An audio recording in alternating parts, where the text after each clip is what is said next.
Tonight, my friend, stop chasing. Let the body become still now. Let the room grow quiet around you. Let the weight of the day fall from the shoulders. Let the hands rest. Let the jaw soften. Let the breath return to its own gentle rhythm. There is nothing to pursue in this moment. There is nothing to seize. There is nothing to force with the anxious hand of the outer man. The night has come, and with it comes a holy invitation to cease running after the thing desired, and to become so inwardly one with its fulfillment that it must find you. If you are lying down, feel the body becoming heavier. Let the surface beneath you receive the weight of you. You do not need to hold yourself together. You do not need to keep watch over the world. You do not need to guard the desire as though it might escape you. Let the breath soften, not because you command it, but because the body knows the ancient art of surrender. Let the mind begin to loosen its grip. Let the outer world fade at the edges. This is the hour when chasing ends. And I say to you tonight, force your desire to find you, but understand me rightly. I do not mean that you are to force life through tension. I do not mean that you are to press against circumstances, manipulate persons, plead with events, or attempt to bend the visible world by anxiety. That is not power. That is fear disguised as action. That is not dominion. That is the old self confessing that it does not yet have. The kind of force I speak of is not outer pressure. It is not desperation. It is not begging. It is not the fever of wanting. It is the quiet, irresistible force of an assumed state. You do not force the world by strain. You compel it by state. The world does not yield to your nervous effort. It yields to what you accept yourself to be. It answers the state you occupy. It reflects the identity you inwardly wear. It bends not to your pleading, but to your consciousness. And when you enter the state of the wish fulfilled so completely that it feels natural, inevitable, and already yours, the desire has no choice but to move toward the one who now belongs to it. The desire finds the one who has become its natural owner. Think of this gently, without effort. Love finds the one who has accepted being loved. Supply finds the one who has accepted being supplied. Success finds the one who has accepted being established. Peace finds the one who has accepted being at rest. Freedom finds the one who has accepted being free. Your desire is not wandering aimlessly through a world of chance. It belongs to a state. It belongs to an identity. And when you become that identity inwardly, you give your desire its address. Tonight you do not pursue the desire. You become the state it must answer. This is a great reversal, for most men have been taught to chase what they want. They chase love while feeling unloved. They chase wealth while feeling unloved. They chase wealth while feeling poor. They chase success while feeling unseen. They chase healing while feeling afraid. They chase peace while living in inward disturbance. And all the while, they wonder why the pursuit continues. But pursuit is a state. Waiting is a state. Longing is a state. Desperation is a state. And every state produces after its own kind. If you chase from lack, lack continues to be the state you occupy. If you run after love, from the feeling of being unwanted, you are still giving life to the unwanted self. If you strain after supply from the feeling of danger, you are still worshipping lack. If you fight for success from the feeling of not being enough, you are still enthroning insufficiency. The desire does not find the one who is forever announcing, "I do not have it." It finds the one who quietly accepts, "It is mine. I am the one who has received." So tonight, we lay down the chase. Let that sentence move through you like a slow breath. We lay down the chase. We lay down the strain. We lay down the habit of trying to make life happen by force. We lay down the old belief that desire must be hunted, captured, begged for, or won through anxiety. We lay down the inner posture of reaching. We lay down the restless question, "Where is it?" We lay down the old cry, "When will it come?" We lay down the painful assumption that the desire is far away. The desire is not far from the state that owns it. If it has seemed far, it is because the state was not yet inhabited. If it has seemed delayed, it is because the inner man still waited. If it has seemed difficult, it is because it was treated as something foreign, extraordinary, or separate from identity. But when the desire becomes natural to you within, when the feeling of having becomes more real than the feeling of wanting, when possession becomes your inward climate, then the unseen begins to move, the bridge begins to form, people begin to move, circumstances begin to rearrange, doors begin to open, conversations take place, Paths appear where there was no path, and yet it may all seem so natural when it comes that the world will call it coincidence. But I tell you, coincidence is only the name men give to law when they have forgotten the inner cause. The inner cause is state. And tonight, as you approach sleep, state becomes easier to enter. The senses grow quieter. The body becomes still. Reason begins to lose its sharp edge. The old resistance softens. The outer world no longer holds the same authority. This is why the night is sacred, not because darkness has power of itself, but because in the silence before sleep, the inward man may receive a new identity without so much argument from the senses. Sleep is the hour when chasing ends and inward possession begins. All day long, perhaps, the outer world has asked you to react. It has shown you appearances. It has offered you evidence of delay, lack, absence, or uncertainty. It has tempted you to ask whether the law is working. It has invited you to measure, to doubt, to watch, to calculate. But now the day is closing. The outer world is losing its claim upon you. You are no longer required to answer every appearance. You are no longer required to hold every burden in thought. You may withdraw from the chase and enter the end. The end is not far away in time. The end is a state. The end is the feeling of already being the one who has. The end is the quiet atmosphere of possession. The end is the relief that comes when the matter is settled. The end is the inward knowing that says, without strain, it is done. To live in the end is not to pretend outwardly, it is to accept inwardly. It is to feel after the fulfillment, not before it. It is to stand in consciousness where you would stand if your desire had already found you. So ask yourself softly tonight, not with effort, but with tenderness, who would I be if my desire had already found me? Do not ask how it will come. That question belongs to the anxious mind. Do not ask who will bring it. That belongs to the bridge. Do not ask what must happen first. That belongs to the world of sequence. Ask only, who would I be if it were already mine? What state would I occupy? How would the breath move in me? What burden would leave the chest? What fear would become unnecessary? What feeling would be natural? If love had found you, would you still chase? No, you would rest in being loved. If supply had found you, would you still tremble before tomorrow? No, you would rest in being supplied. If success had found you, would you still beg for recognition? No, you would rest in being established. If healing had found you, would you still identify with fear? No, you would rest in wholeness. If freedom had found you, would you still count the chains? No, you would rest in liberty. If peace had found you, would you still wrestle with life? No, you would rest in the stillness of fulfillment. Then enter that rest now, not later, not after proof, not after the world agrees. Now, for the world follows the inner man. The outer world is always late. It comes after the state has been accepted. It is the delayed echo of consciousness. Therefore, do not wait for the echo before you speak inwardly from the fulfilled state. Do not wait for the reflection before you become the face. Do not wait for the shadow before you change the light. Become now the one your desire must find. Become the natural owner of it, not with arrogance, not with noise, not with the strain of one trying to convince himself.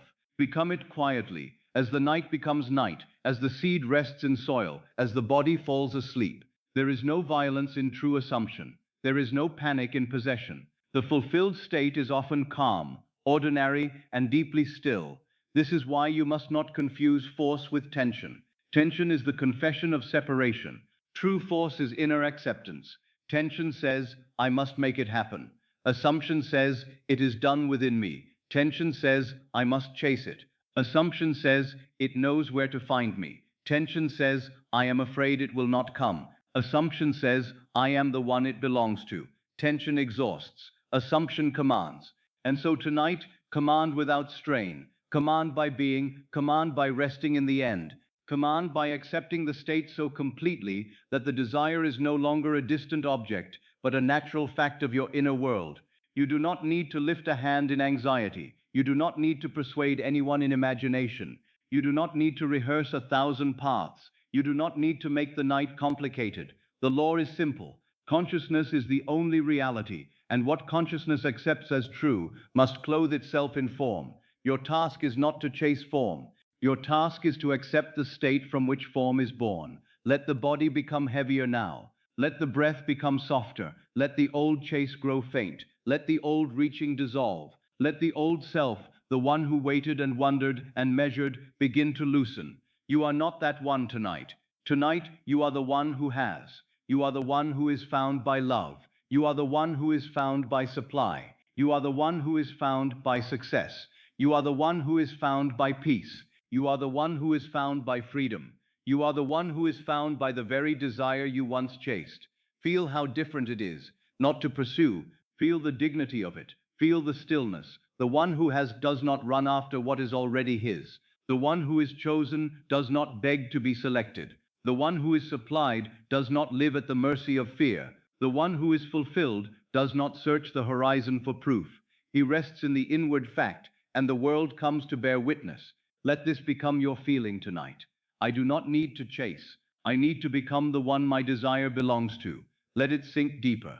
I do not need to chase. I become the one my desire belongs to. The desire finds its owner. The desire finds its state. The desire finds the one who has accepted it as natural, and I accept it now, not with strain, not with desperation, not with a loud effort of the mind. I accept it as a quiet truth. I accept it as the state I sleep in. I accept it as the name I wear inwardly. I accept it as the reality that now begins to move toward me, because I have become its dwelling place. Tonight, stop chasing. Let it find you. Let it find you in peace. Let it find you in possession. Let it find you in the end. Let it find you as the one who no longer waits outside the door. Let it find you as the one who has entered. And as sleep approaches, remember, you do not force the world by strain. You compel it by state. The desire finds the one who has become its natural owner. Tonight, you do not pursue the desire. You become the state it must answer. So rest now. The chase is over within. The desire knows where to find you. Now as the body grows heavier and the mind begins to loosen its hold upon the day, let us look gently at the old habit of chasing. Do not look at it with blame. Do not condemn yourself for having chased. Every man has chased something while he believed it was outside him. Every woman has reached for something while she believed life had withheld it. The heart reaches when it feels empty. The mind searches when it feels uncertain. The body tightens when it fears delay. So do not judge the one who chased. Simply understand him. For the moment you understand the state of chasing, you begin to leave it. Chasing pushes the desire away, because chasing implies distance. You cannot chase what you feel you already have. You do not pursue what belongs to you. You do not run after the chair upon which you are sitting. You do not beg the roof above you to become yours while you are resting beneath it. Chasing begins only when the desire is felt as separate. Chasing says, it is over there, and I am here. Chasing says, it has not come. Chasing says, I am not yet the one who has received. And the law does not answer the words alone. It answers the state beneath them. The one who chases is not yet the one who has. This is why the pursuit becomes so wearying. A man may think of his desire from morning until night, and yet every thought may secretly repeat the same message. It is not mine. He may examine the world for signs, and every act of examination may whisper, I do not yet believe it is done. He may wait for proof, and waiting itself becomes his dwelling place. He may wonder when it will arrive, and in wondering he remains the one for whom it has not yet arrived. The state of pursuit reproduces more pursuit. This is not punishment, it is law. Whatever state you occupy must extend itself. If you occupy the state of waiting, life will give you more experiences of waiting. If you occupy the state of searching, life will give you more reasons to search. If you occupy the state of not yet, the world will continue to echo not yet. The mirror is not cruel, it is faithful. It reflects what stands before it. And the state of chasing stands before the mirror as one who does not have. Many think they are moving toward their desire, when they are only strengthening the distance from it. They think about it all day, not from possession, but from hunger. They imagine it, not from fulfillment, but from absence. They speak of it, not as something natural, but as something uncertain and far away. They lie down at night still wondering whether it will come. They wake in the morning and immediately search the world for proof. And because they search as the one who has not received, the world gives them more scenes in which they have not received. This is why I ask you tonight to stop chasing. Not because the desire is wrong, not because you must give up, not because you must become indifferent in the cold sense, but because the chase itself is often the confession of lack. There is a great difference between desire and pursuit. Desire may be divine. Desire may be the very call of God within you, summoning you into a greater expression of being. But pursuit from lack is the denial of fulfillment. Desire says, a new state is calling me. Chasing says, I am separate from it. Desire can awaken you. Chasing can bind you. You may desire love, but if you chase love while feeling unwanted, you are not occupying love. You are occupying the state of being unwanted. You may think of the person, the embrace, the union, the words you long to hear, but if beneath all of this you feel, I am not chosen, then it is the not chosen state that is being impressed. The law does not answer the beautiful image alone, it answers the felt identity. And if the felt identity is rejection, the pursuit of love will only reproduce more occasions to feel rejected. Love finds the loved state. It does not find the beggar of affection. It finds the one who has accepted being loved as natural. The one who is loved does not chase every movement. The one who is loved does not tremble before silence. The one who is loved does not ask every hour, am I chosen yet? The one who is loved rests in an inner belonging, and from that belonging, love must appear in form. You may desire money, but if you chase money while feeling lack, you are not occupying supply, you are occupying insufficiency. You may think of sums, opportunities, security, relief, but if the body remains tight with fear and the mind constantly says, there is not enough, then lack is the state being carried. Chasing money from lack does not create wealth. It creates more consciousness of needing money. It keeps the desire outside you and yourself inside the state of absence. Supply finds the supplied state. It finds the one who has entered the feeling of being provided for. The one who is supplied does not worship fear. He does not make tomorrow a tyrant. He does not feel abandoned by life. He may act, he may move, he may work, but he acts from support, not from panic. And because the state has changed, his action carries a different command into the world. You may desire success, but if you chase success while feeling not enough, you are not occupying establishment. You are occupying insufficiency. You may work, strive, plan, speak, and move constantly. But if beneath the movement there is the feeling, I must prove myself because I am not yet worthy, then the world will reflect more proving. The state of not enough seeks recognition, but even when recognition comes, it cannot fully receive it, for the state remains hungry. Success finds the established state. It finds the one who has accepted inner authority. The one who is successful does not wait for the world to give him permission to stand in his place. He stands inwardly first. He feels his worth before applause. He accepts his place before evidence, and then the world, obedient to the state, begins to make room. You may desire healing, but if you chase healing while feeling afraid, you are not occupying wholeness. You are occupying fear of the condition. You may watch, examine, worry, hope, and plead, but if the deeper feeling is fear, then fear is what is being impressed. The body hears feeling more deeply than words. The subconscious receives the state you dwell in, not the statement you try to force upon it. If you think of healing all day while feeling endangered, the state remains one of danger. Wholeness finds the whole state. It finds the one who has entered peace. It finds the one who can bless the body instead of fearing it. It finds the one who can feel life moving intelligently within, even before every outer sign is visible. Healing is not chased by panic. It is allowed through the assumption of wholeness. So see how subtle this is. A man may say, I am focused on my desire, when in truth he is focused on its absence. A woman may say, I am faithful to my desire, when in truth she is faithful to waiting. One may say, I am thinking of it constantly, but the question is, from what state? Are you thinking from possession or from lack? Are you imagining from fulfillment or from hunger? Are you remembering the end or rehearsing the distance? The law answers the state.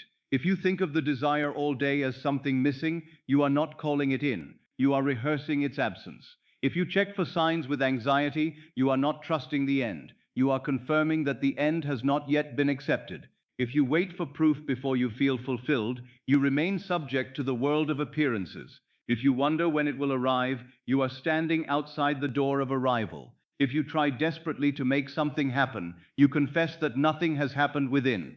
And yet, I do not ask you to suppress desire. Suppression is another form of struggle. I do not ask you to pretend you do not care. That too is tension. I ask you to change your position in consciousness. Instead of desiring from absence, desire from fulfillment. Instead of pursuing as one who lacks, rest as one who has received. Instead of asking the desire to come to the old self, become the new self to whom the desire naturally belongs. There is a quiet dignity in this shift. The old self says, I must chase it. The new self says, it is finding me. The old self says, where is the proof? The new self says, my state is the proof within. The old self says, when will it come? The new self says, I live from the end now. The old self says, what must I do to get it? The new self says, who must I be now that it is mine? This change may seem small to the outer mind, but it is everything. For the outer mind measures distance by time and space. Consciousness measures distance by state. You may be outwardly far from a thing and inwardly one with it, and it will come. You may be outwardly near a thing and inwardly separate from it, and it will remain distant. The state is the true distance. Chasing is the feeling of distance. Possession is the feeling of union. Tonight you are moving from distance to union, not by forcing, not by chasing, not by demanding that the world show you evidence before you rest. You are moving by inward acceptance. You are beginning to feel that the desire is no longer something you are running after. It is something that belongs to your new identity. Let the body understand this. Let the breath understand it. Let the heart receive it quietly. The more I chase from lack, the more I remain in the state of lacking. Let this not frighten you. Let it free you. If chasing has kept you in lack, then you are free to stop chasing. If checking has kept you waiting, then you are free to stop checking. If longing has kept the desire distant, then you are free to enter possession. If mental pursuit has exhausted you, then you are free to rest in the state of having. The desire does not need your anxiety to find you. It needs your state. It does not need your nervous attention. It needs your assumption. It does not need you to run after it through the night. It needs you to sleep as the one who has already received. There are men who chase opportunity for years and never feel successful. There are others who accept success inwardly, and opportunity begins to knock.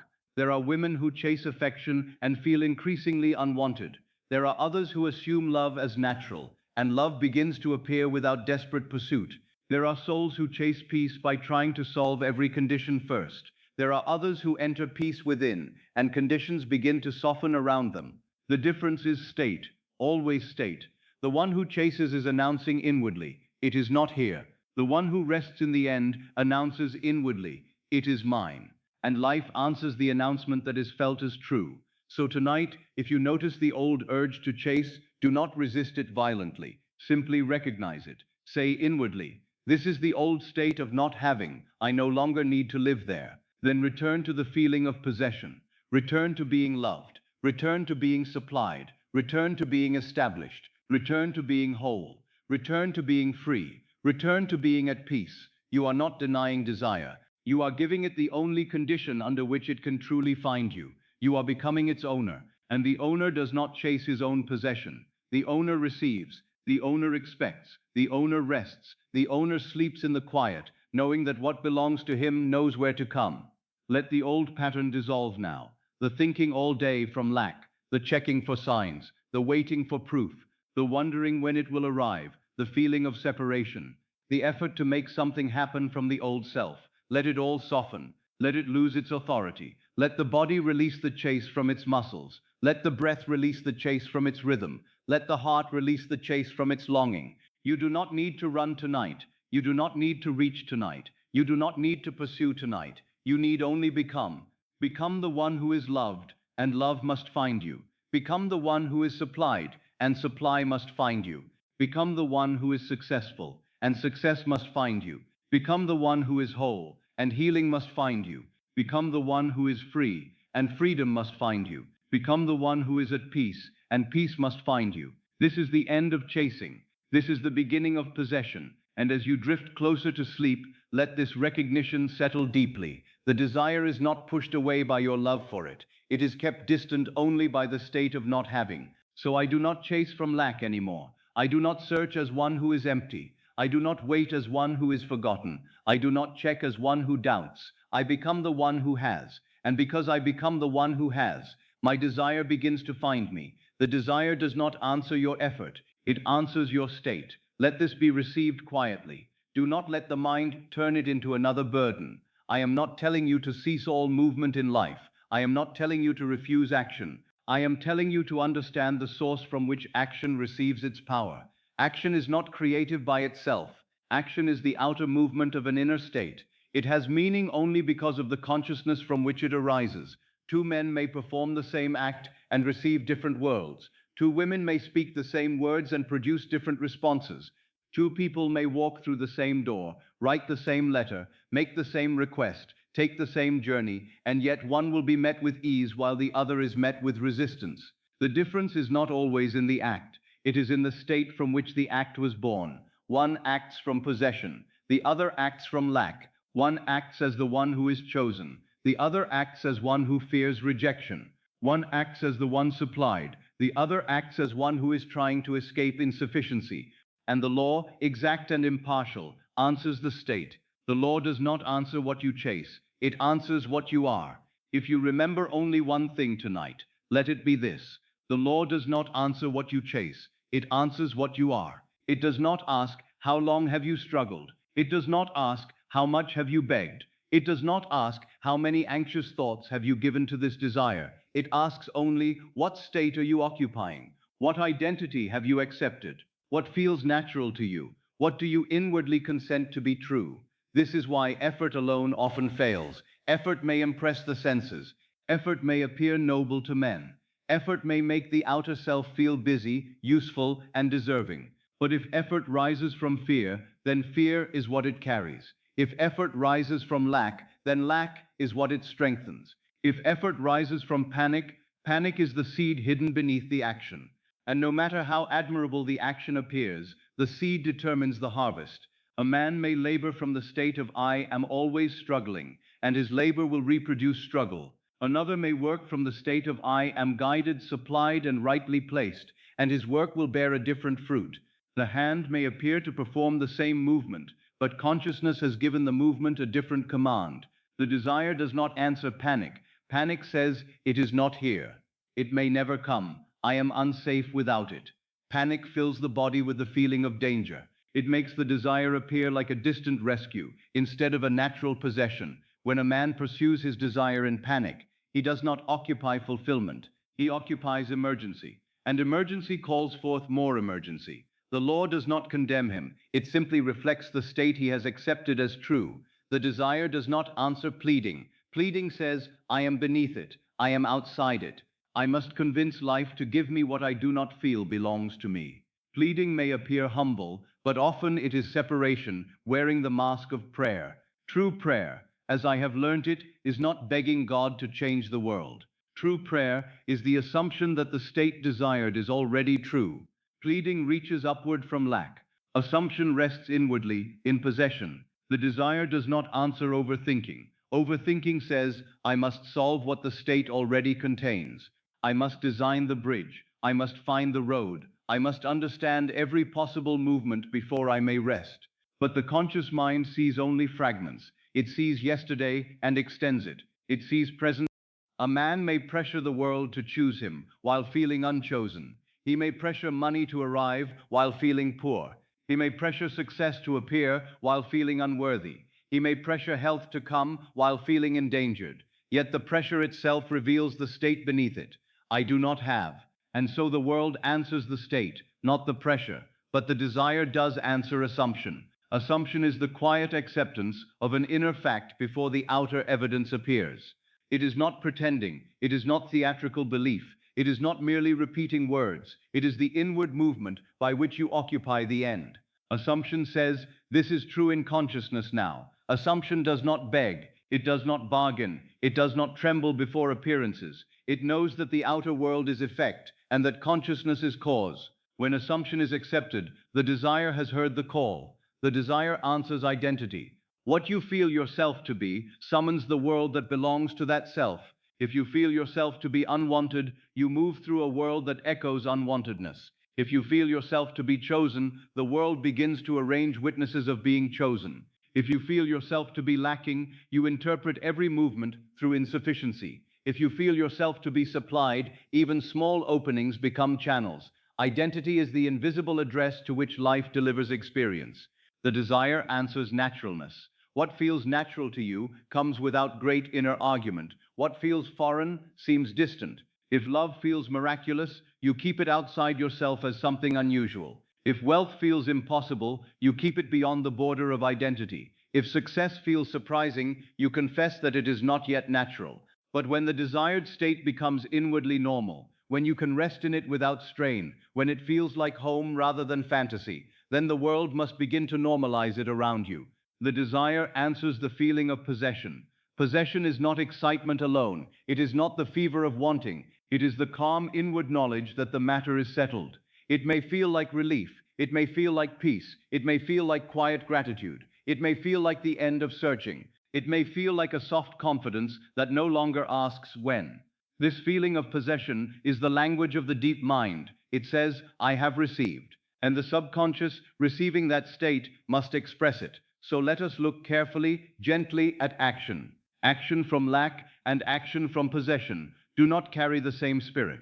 A man may write a letter from fear, and every word may tremble with need. Another may write the same letter from calm assumption, and the words carry.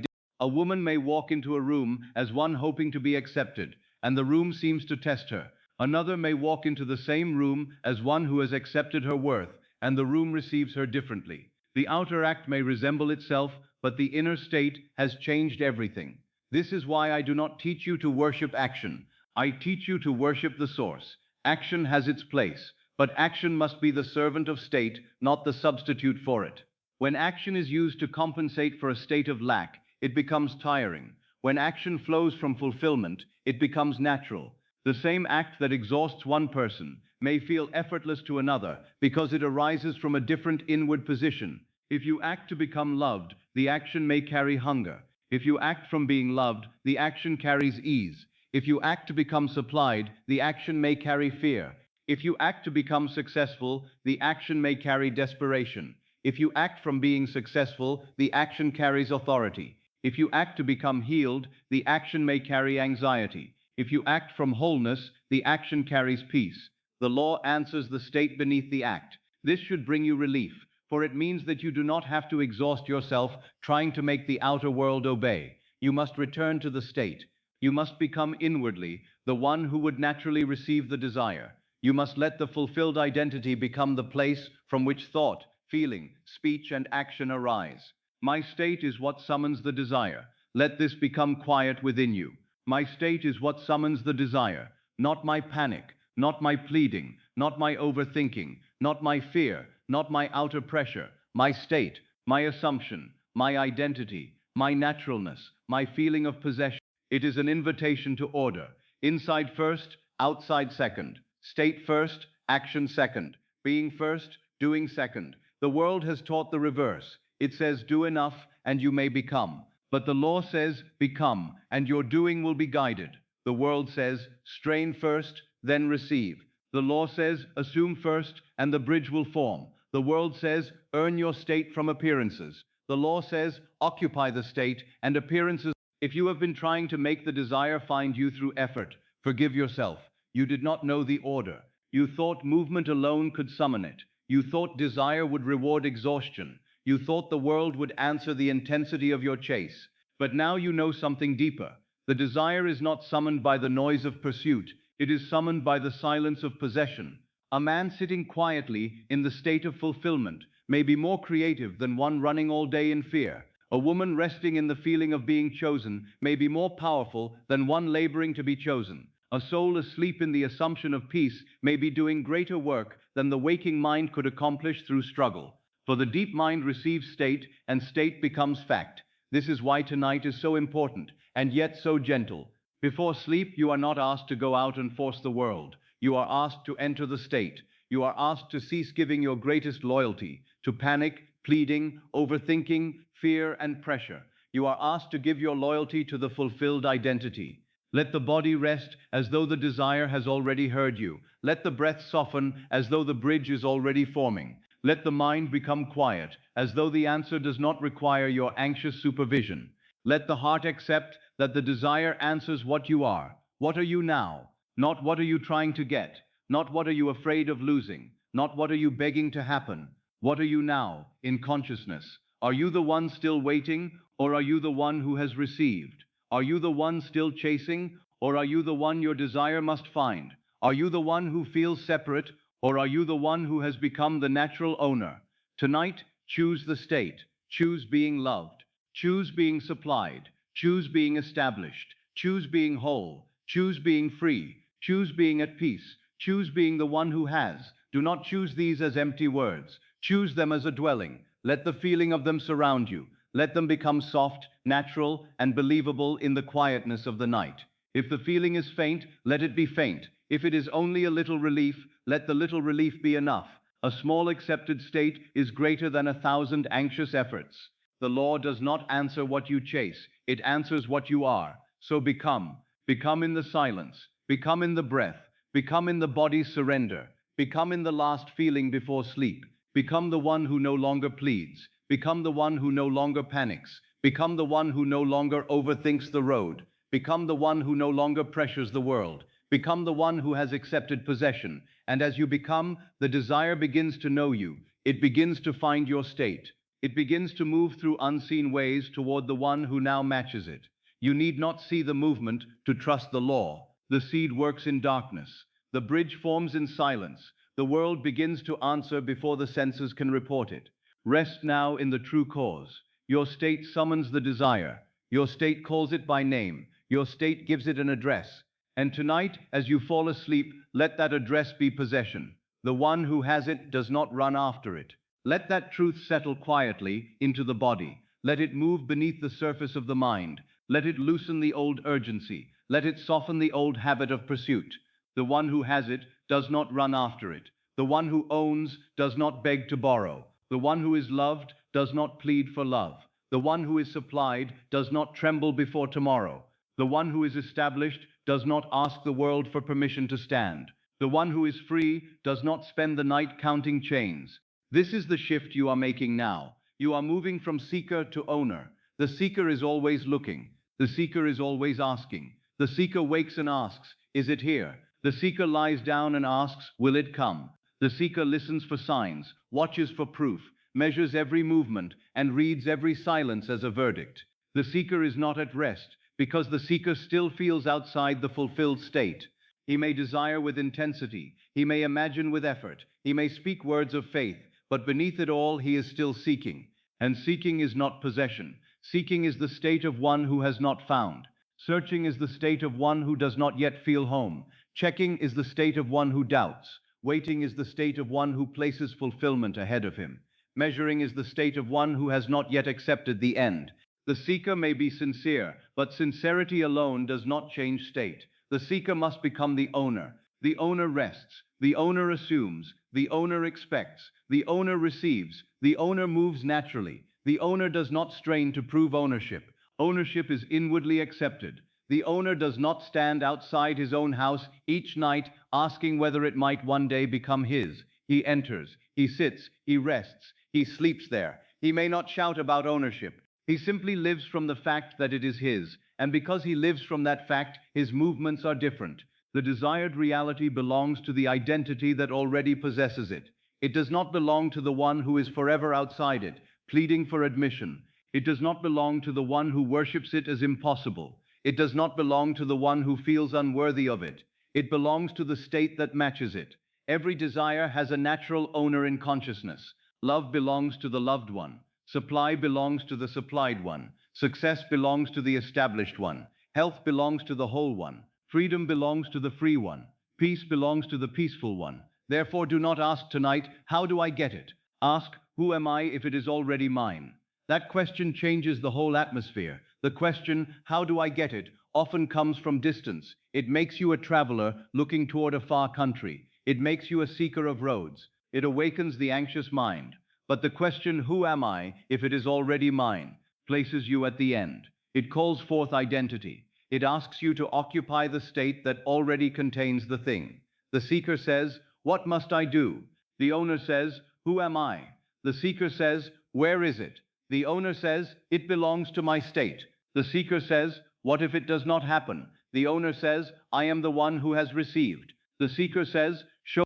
The owner says, my assumption is the inner evidence. This is not arrogance, it is order. It is the order of consciousness. The outer world is effect. The inner state is cause. The seeker looks to effect to give him cause. The owner occupies cause and allows effect to follow. The seeker asks the mirror to smile first. The owner changes the face. The seeker pleads with the shadow. The owner changes the light. The loved one does not beg to be loved. Feel the dignity of that. The loved one does not beg to be loved. The loved one does not live as though affection must be torn from unwilling hands. The loved one does not examine every word with fear. The loved one does not stand before another as a servant of rejection. The loved one carries an inward belonging. The loved one may receive affection with softness because affection feels natural. Love does not feel like a distant miracle. It feels like home. If you desire love, do not sleep tonight as the beggar of love. Sleep as the loved one. Let the body feel what it would feel if love were not a question. Let the heart release the old fear of being overlooked. Let the mind stop building altars to uncertainty. The loved one does not chase love through the night. The loved one rests in the state that love must answer. The supplied one does not tremble before tomorrow. The supplied one may not know every outer path, but he does not feel abandoned by life. He does not make the future an enemy. He does not worship lack as though lack were sovereign. He does not count fear as final evidence. The supplied one breathes differently. There is room within him. There is ease. There is the quiet knowledge that provision can come through channels unseen by the anxious mind. If you desire supply, do not sleep tonight as the one who is hunted by lack. Sleep as the supplied one. Let the chest soften. Let the pressure loosen. Let the body know the feeling of being supported. Do not ask how. Do not demand a visible road before you rest. The supplied one does not tremble before tomorrow because tomorrow is not the source. Consciousness is the source. The state is the source. And from the supplied state, supply must find expression. The successful one does not plead for recognition. The successful one is established within before the world applauds. He does not wait to be told that he belongs. He does not enter life as one asking permission to matter. He does not carry the secret assumption, I am not enough, and then try to cover it with effort. The successful one stands inwardly in his place. His work has value because he has accepted value. His presence has weight because he has accepted being established. If you desire success, do not sleep tonight as the one trying to become worthy. Sleep as the established one.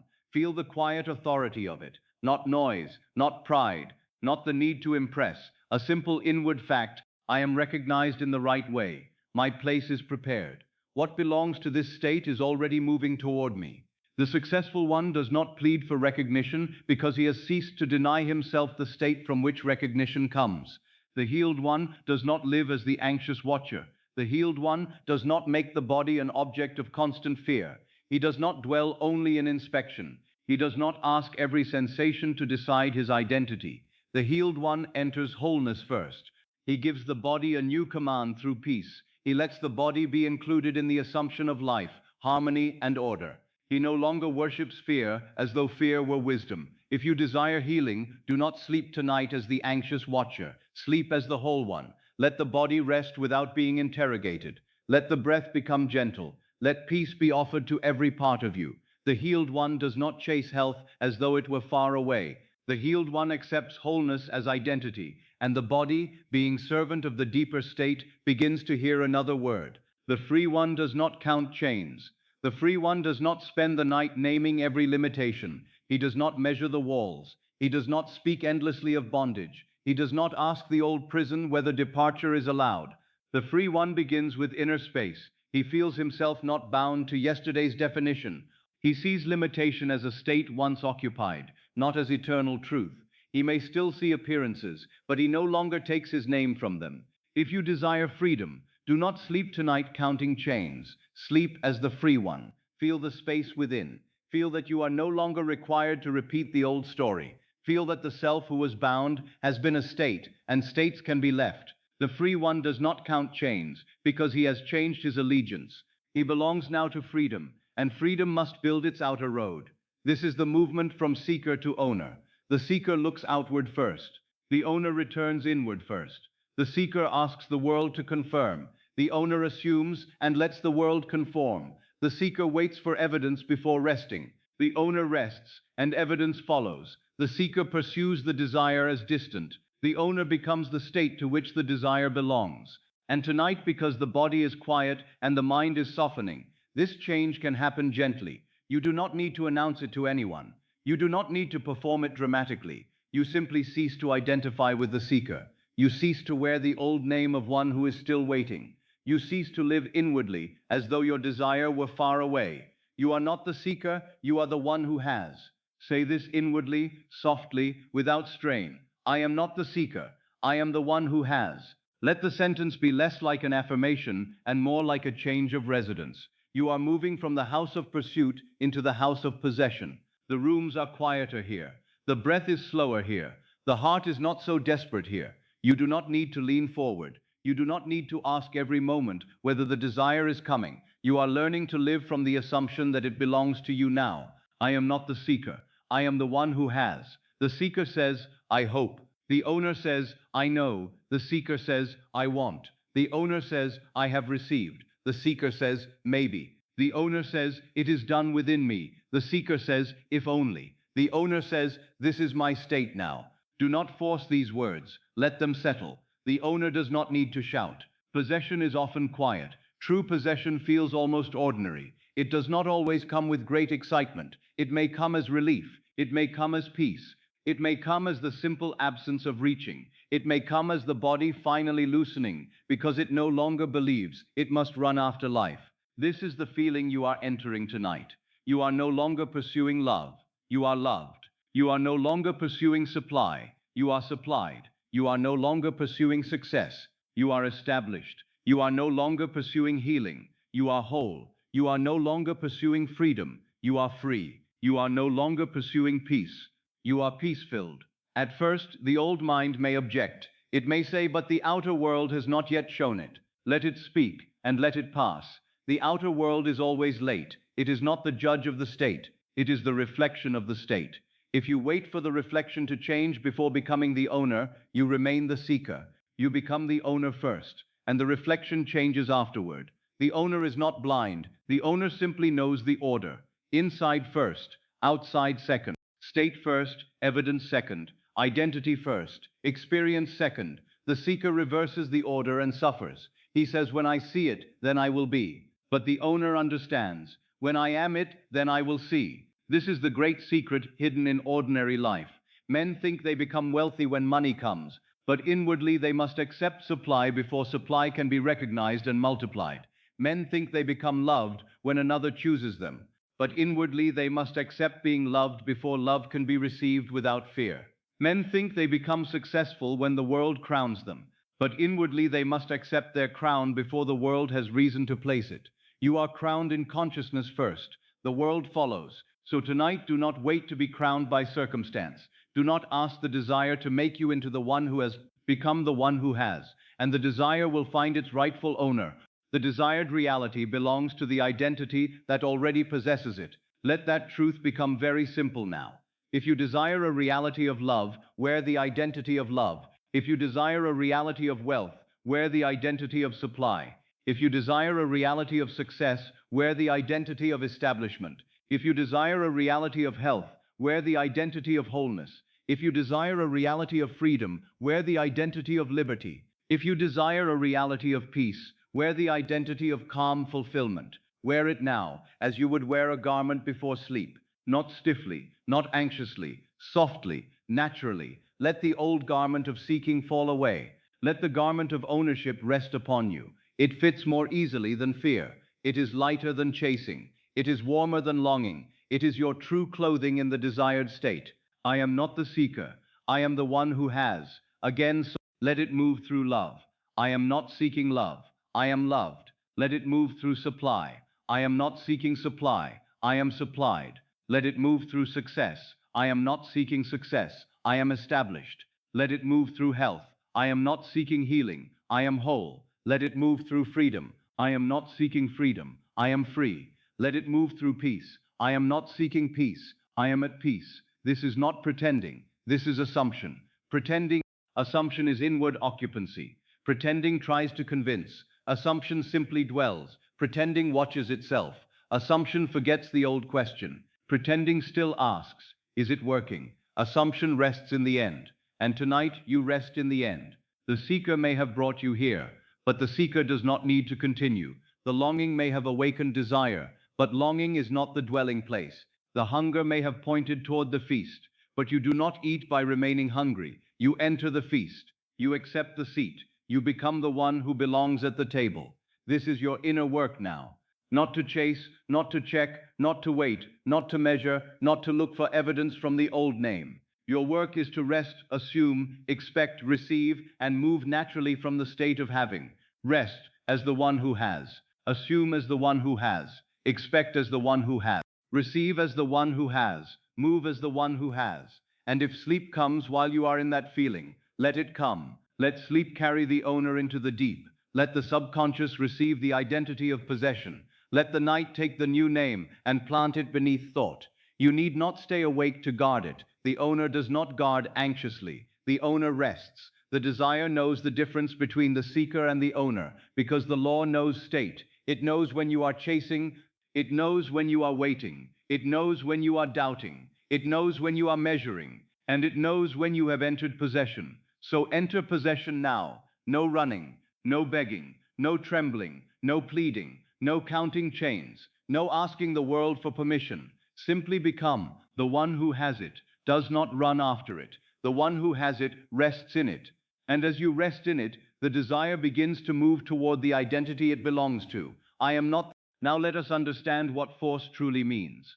For when I speak of forcing your desire to find you, I do not speak of the force the world understands. I do not speak of tension. I do not speak of clenched effort. I do not speak of pushing against circumstances, wrestling with persons, or trying to bend the outer world while the inner man remains afraid. That is not force. That is resistance. That is the old self attempting to move shadows while still standing in the same light. False force is strain. False force is the tightness in the body when you believe the desire is far away. It is the restless movement of the mind when it tries to secure tomorrow before it can rest tonight. It is the pressure of trying to make something happen while feeling that nothing has happened within. False force is control, born of fear. It is desperation wearing the garment of action. It is the anxious hand reaching toward the world because the heart has not yet accepted possession. This kind of force exhausts. It does not create from power. It creates more conflict. It says, I must move the world because I do not trust the state. It says, I must control the bridge because I do not believe the end is accepted. It says, I must make the desire come because I am not yet the one who has received. And because the law answers the state beneath the movement, false force often produces more delay, more struggle, more signs that the desire is still outside. The world has taught men to admire strain. It praises the one who is tense, restless, and unable to rest. It calls anxiety concern. It calls desperation devotion. It calls inner pressure ambition. But I tell you, in the creative law, strain is often confession. It confesses that the desired state has not yet been occupied. It confesses that the outer world is still being treated as cause. It confesses that the man has not yet entered the end. True force is altogether. True force is assumption accepted as reality. Assumption is the only force that does not strain. Let that truth enter you gently. Assumption is the only force that does not strain. It does not push because it knows. It does not beg because it has received. It does not panic because it stands in the end. It does not shout because true authority is quiet. Assumption is not weakness. It is the most creative force available to man, because assumption changes the state from which the world must take its form. False force tries to move outer circumstances. True force changes the inner state. False force says, I must make them act. True force says, I must become the one to whom life responds differently. False force says, I must open the door. True force says, I dwell in the state where doors open. False force says, I must chase the desire. True force says, I am the one the desire belongs to. False force says, I must convince the world. True force says, what is accepted within becomes law without. This is the great relief. You do not need to strain. Your assumption is the force. When you assume the end, you are not merely thinking positively. You are not decorating the mind with pleasant phrases. You are not escaping the world. You are moving into cause. You are taking the invisible position from which visible things must rearrange. The assumed state becomes a command to the world, not because you shout at the world, but because consciousness is the only reality, and the world is compelled to reflect consciousness. The world is compelled by the state you occupy. It may not move according to the timetable of the anxious mind. It may not move through the path you predicted. It may not announce its obedience at once. But the world is compelled by state. The mirror is compelled by the face. The shadow is compelled by the light. The harvest is compelled by the seed. And life is compelled by the assumption accepted as true. A man who assumes himself to be poor, though he may struggle to acquire riches, carries the command of poverty. Another who assumes himself supplied, even before the outer evidence has fully appeared, carries the command of supply. The difference is not only in action. The difference is in force. One uses false force, the strain of lack. The other uses true force, the quiet pressure of assumption. A woman who assumes herself unwanted may plead for love, but her pleading carries the state of rejection. Another assumes herself loved, and her very silence carries invitation. One presses outward, the other commands inwardly. One tries to move another person, the other changes the state from which all persons must meet her. The world answers the second because assumption is law in seed form. Understand this deeply, but without effort. You are always using force. The question is whether you use false force or true force. Fear is a kind of force, but it binds you to the unwanted. Panic is a kind of force, but it calls forth more of itself. Desperation is a kind of force, but it announces absence. Control is a kind of force, but it confesses distrust. Assumption is the force that frees because it begins where creation. Do not pull at the branch to change the tree. Change the root. Do not plead with the fruit to be sweet while feeding the root bitterness. Change the root. Do not spend the sacred hour before sleep trying to command appearances. Enter the state from which appearances must be born. What is accepted within becomes law without. This is not a poetic statement, it is the order of creation. If lack is accepted within, lack becomes law without, until the state is changed. If rejection is accepted within, rejection becomes law without until the self is renamed. If fear is accepted within, fear becomes law without until safety is assumed. If possession is accepted within, possession becomes law without. If love is accepted within, love becomes law without. If supply is accepted within, supply becomes law without.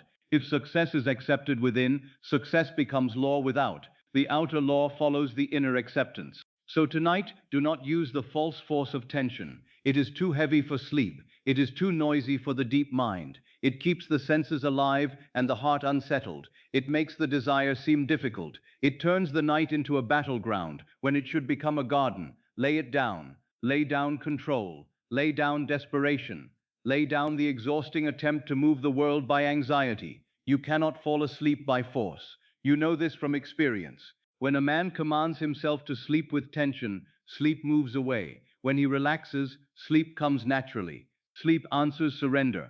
Creation is similar. The desire does not come because the outer man strains. It comes because the inner man accepts. It comes because the state has been entered. It comes because the desire has found its natural owner. So let your assumption become effortless. Do not assume with clenched teeth. Do not assume as though you are trying to overpower doubt by shouting within. Do not assume in a fever.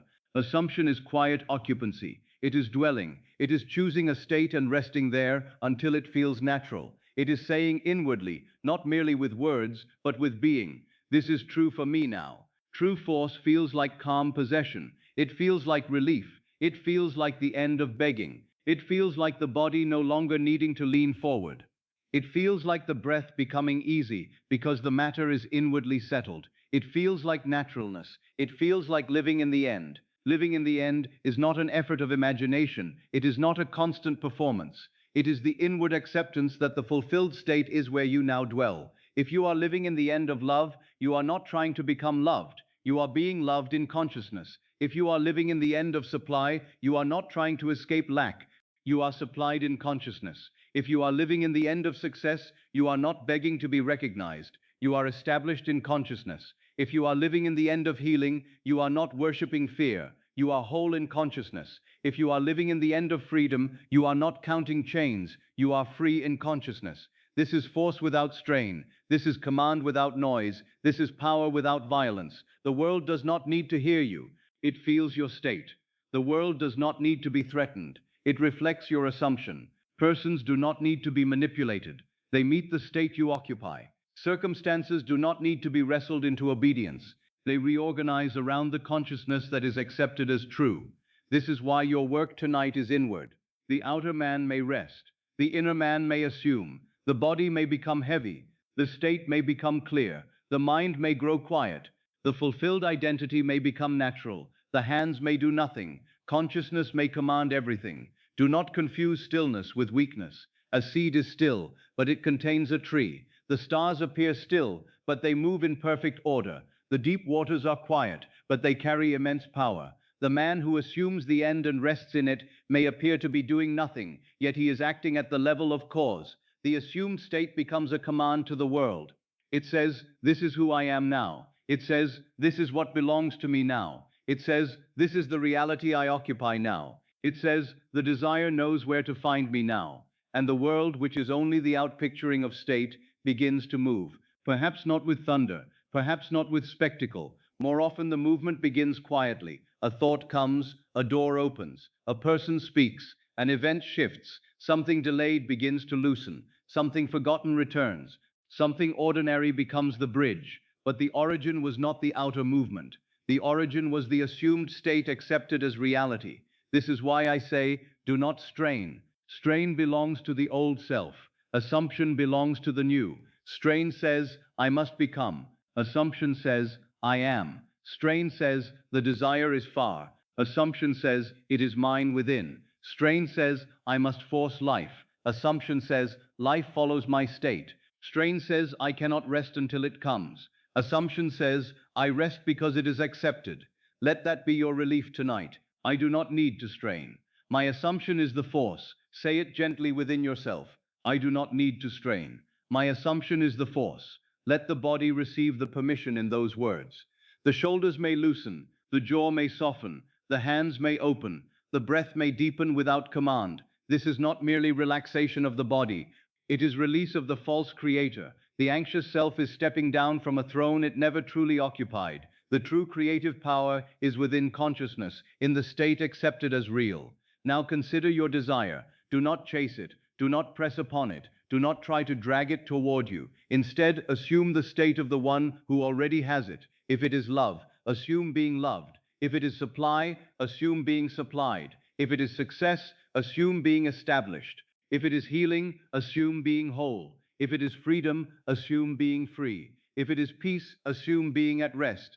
Let the assumption be simple. Let it be quiet. Let it be inward. Let it feel natural. You do not need to convince the whole mind at once. You do not need to defeat every doubt before sleep. You need only return to the state and let it be felt. A little relief is enough to begin. A little peace is enough to begin. A little peace is enough to begin. A little sense of possession, accepted sincerely, is more powerful than hours of frantic mental labor. Assumption is the only force that does not strain. What is accepted within becomes law without. The world is compelled by the state you occupy. Let these truths become like a lullaby to the deeper mind. Not harsh commands, not loud declarations, quiet laws, gentle certainties. The law does not need your attention to work. It has worked all your life without announcement. It has reflected your fears when you accepted fear. It has reflected your lack when you accepted lack. It has reflected your waiting when you accepted waiting. Now let it reflect possession because you accept possession. This is the only change required tonight. Not outer force, inner acceptance, not control, assumption, not desperation, naturalness, not panic, living in the end. You are allowed to stop forcing with the body. You are allowed to stop forcing with the mind. You are allowed to stop pushing against the world. You are allowed to rest in the state. You are allowed to let the desire be summoned by who you are, not pursued by what you fear. The desire is compelled by your state, so become the state, become the owner, become the one who has received, become the one to whom it belongs, and then rest. Rest as though your assumption is enough, because it is. Rest as though the law knows what to do, because it does. Rest as though the desire can find you without your strain, because when you become its natural owner, it must. I do not need to strain. My assumption is the force. Let that be the final release of this moment. I do not need to strain. My assumption is the force. And now, quietly, assume the end. Now, as the body rests and the mind grows quieter, let this image come to you softly. Your desire is looking for its owner. Do not force the image. Do not strain to see it. Do not strain to see.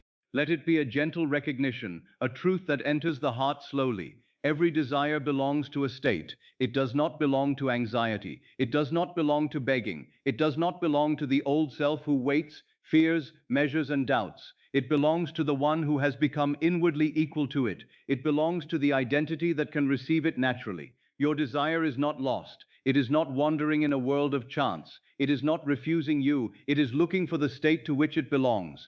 Love is looking for the loved one. Wealth is looking for the supplied one. Success is looking for the established one. Healing is looking for the whole one. Freedom is looking for the free one. Peace is looking for the one who has ceased fighting within. The desire is not searching for the old identity. It cannot rest there. It cannot fully enter there. For the old identity is not its owner. This is why men may desire greatly and yet delay the thing desired. They desire love, but they continue to feel unwanted. They desire wealth, but they continue to feel abandoned by supply. They desire success, but they continue to feel uncertain of their place. They desire healing, but they continue to feel frightened and divided from wholeness. They desire freedom, but they continue to call themselves bound. And then they ask why the desire does not come. The answer is simple, and yet it is profound. The desire cannot find the old self because the old self is not its owner. The old self is the one who asks, where is it? The old self is the one who says, why has it not come? The old self is the one who measures the empty space between wanting and having. The old self is the one who believes the desire must arrive before identity can change. But the law is the reverse. Identity must change, and then the desire has found its dwelling. Become the owner within, and the desire must find its address. Let this sentence sink gently into you. Become the owner within, and the desire must find its address. Your desire needs an address in consciousness. It needs a state in which it naturally belongs. If your inward address is I am lacking, supply cannot comfortably dwell there. If your inward address is I am unwanted, love cannot be received there without fear. If your inward address is I am failing, success is still treated as foreign. If your inward address is I am broken, wholeness is kept at a distance. If your inward address is I am bound, freedom has not yet found the house prepared for it. But change the address, and the world begins to move. Change the address from I am unwanted to I am loved. Change it from I am lacking to I am supplied. Change it from I am failing to I am established. Change it from I am afraid to I am safe. Change it from I am bound to I am free. Change it from I am waiting to I have received. This is not a change of words alone. It is a change of residence. You are moving into a new state, and the desire follows the state. It has always followed the state. The world calls it luck, timing, coincidence, influence, opportunity, or accident. But I tell you, beneath all these names is the movement of consciousness finding its own expression. Love belongs to the loved state. If you would be loved, do not lie down tonight as one who feels abandoned by love. Do not sleep as one who is forever outside the door of affection. Do not make another person the keeper of your identity. Enter the loved state. Feel the warmth of being chosen. Feel the quiet absence of begging. Feel the simple certainty that you are not forgotten. Love, in its visible form, may come through a person, through a word, through a reunion, through tenderness, through a new meeting, through a softened heart. But before it comes through any channel, it must find its state in you. Become loved within, and love has an address. The loved one is not frantic. The loved one is not constantly asking, am I wanted? The loved one does not build a temple to rejection. The loved one may be gentle, open, warm, and receptive because love is natural to that state. When you become loved within, you no longer chase love as though it were a foreign blessing. You become the place where love belongs. Wealth belongs to the supplied state. If you would know supply, do not sleep as one hunted by lack. Do not enter the night counting fears and naming shortages. Do not make tomorrow a threat. Do not carry into sleep the old pressure that says there is not enough. Enter the supplied state. Feel that life has means beyond the means you presently see. Feel that provision is not limited to the road known by the reasoning mind. Feel the dignity of being supported. Feel the quiet relief of having enough, of being held, of being met. Wealth is not looking for the frightened self who worships lack. Wealth is looking for the supplied state. It may come through work, through opportunity, through a gift, through a change in circumstance, through an idea, through a door that seemed ordinary, but the source is always deeper than the channel. Become supplied within, and supply must find its address. The supplied one does not tremble before tomorrow. The supplied one may act, but he does not act from panic. The supplied one may work, but he does not work as a slave to fear. The supplied one may move through ordinary tasks, but inwardly he moves from the assumption that life is not barren. He is not abandoned. He is not cut off. The state of supply becomes the house into which wealth may enter. Success belongs to the established state. If you would know success, do not sleep as one pleading to be seen. Do not lie down beneath the old name of not enough. Do not rehearse the feeling that others are ahead, that you are late, that your place is uncertain, that life has overlooked you. Enter the established state. Feel yourself rightly placed. Feel that your gifts have room. Feel that your work has meaning. Feel that recognition is not a miracle beyond you, but a natural reflection of the state you now occupy. Success is not looking for the self who doubts its own place. Success is looking for the established one. The established one does not beg the world for importance. He does not ask permission to stand. He stands inwardly first. And because he stands inwardly, life begins to make a place for him outwardly. The successful state is quiet. It is not always loud triumph. It is often calm authority. It is the feeling, I belong here, I am prepared, I am received, I am established. When that state becomes natural, success knows where to come. Healing belongs to the whole state. If you would know healing, do not sleep as the anxious watcher. Do not carry the body into the night as a problem to be feared. Do not make every sensation a verdict. Do not let fear become the name of the body. Enter the whole state. Feel the body held in peace. Feel life moving through you with intelligence. Feel the deep rhythm beneath all outer appearances. Feel the possibility that wholeness is not far away, but is the true state into which the body may be invited. Healing is not looking for the self that is loyal to fear. Healing is looking for the whole state. It may come gradually, suddenly, visibly, invisibly, through rest, through guidance, through a change of mind, through a change of feeling, through a path you did not foresee. But the inner command is wholeness. The whole one does not live as the anxious watcher. The whole one blesses the body. The whole one allows the body to rest. The whole one ceases to make fear the master. The whole one feels, even faintly at first, I am life. I am held. I am restored. I am whole. And the body, being the servant of consciousness, begins to receive the new state. Freedom belongs to the free state. If you would know freedom, do not sleep counting chains. Do not lie down reciting the old limitations. Do not rehearse all the reasons why you cannot move, cannot choose, cannot change, cannot rise. Enter the free state. Feel space within. Feel that the door opens first in consciousness. Feel that you are not owned by yesterday. Freedom is not looking for the self who worships bondage. Freedom is looking for the free one. The free one may still see circumstances that appear restrictive, but he no longer takes identity from them. He no longer says, this is who I am. He knows circumstances are shadows of former states, and states can be left. The free one does not count chains. The free one feels the open place within before the outer road is visible. He feels in a room before the walls have moved. He feels release before the world knows how to explain it. And because he has become free within, freedom begins to seek him in form. Do you see, my friend? The desire belongs to the state. You are not attempting to drag the desire toward the old self. You are not trying to make love belong to rejection, wealth belong to lack, success belong to self-doubt, healing belong to fear, or freedom belong to bondage. That would be disorder. That would be tension. That would be the old man asking the new world to move into the old house. But the new world belongs to the new state. So tonight, do not ask the desire to find the old you. Do not ask it to find the one who waits. Do not ask it to find the one who doubts. Do not ask it to find the one who begs. Do not ask it to find the one who feels unworthy. Do not ask it to find the one who keeps saying, not yet. Let the old you grow quiet. Let the old address dissolve. Let the old name fade in the night, and let the new owner arise within you.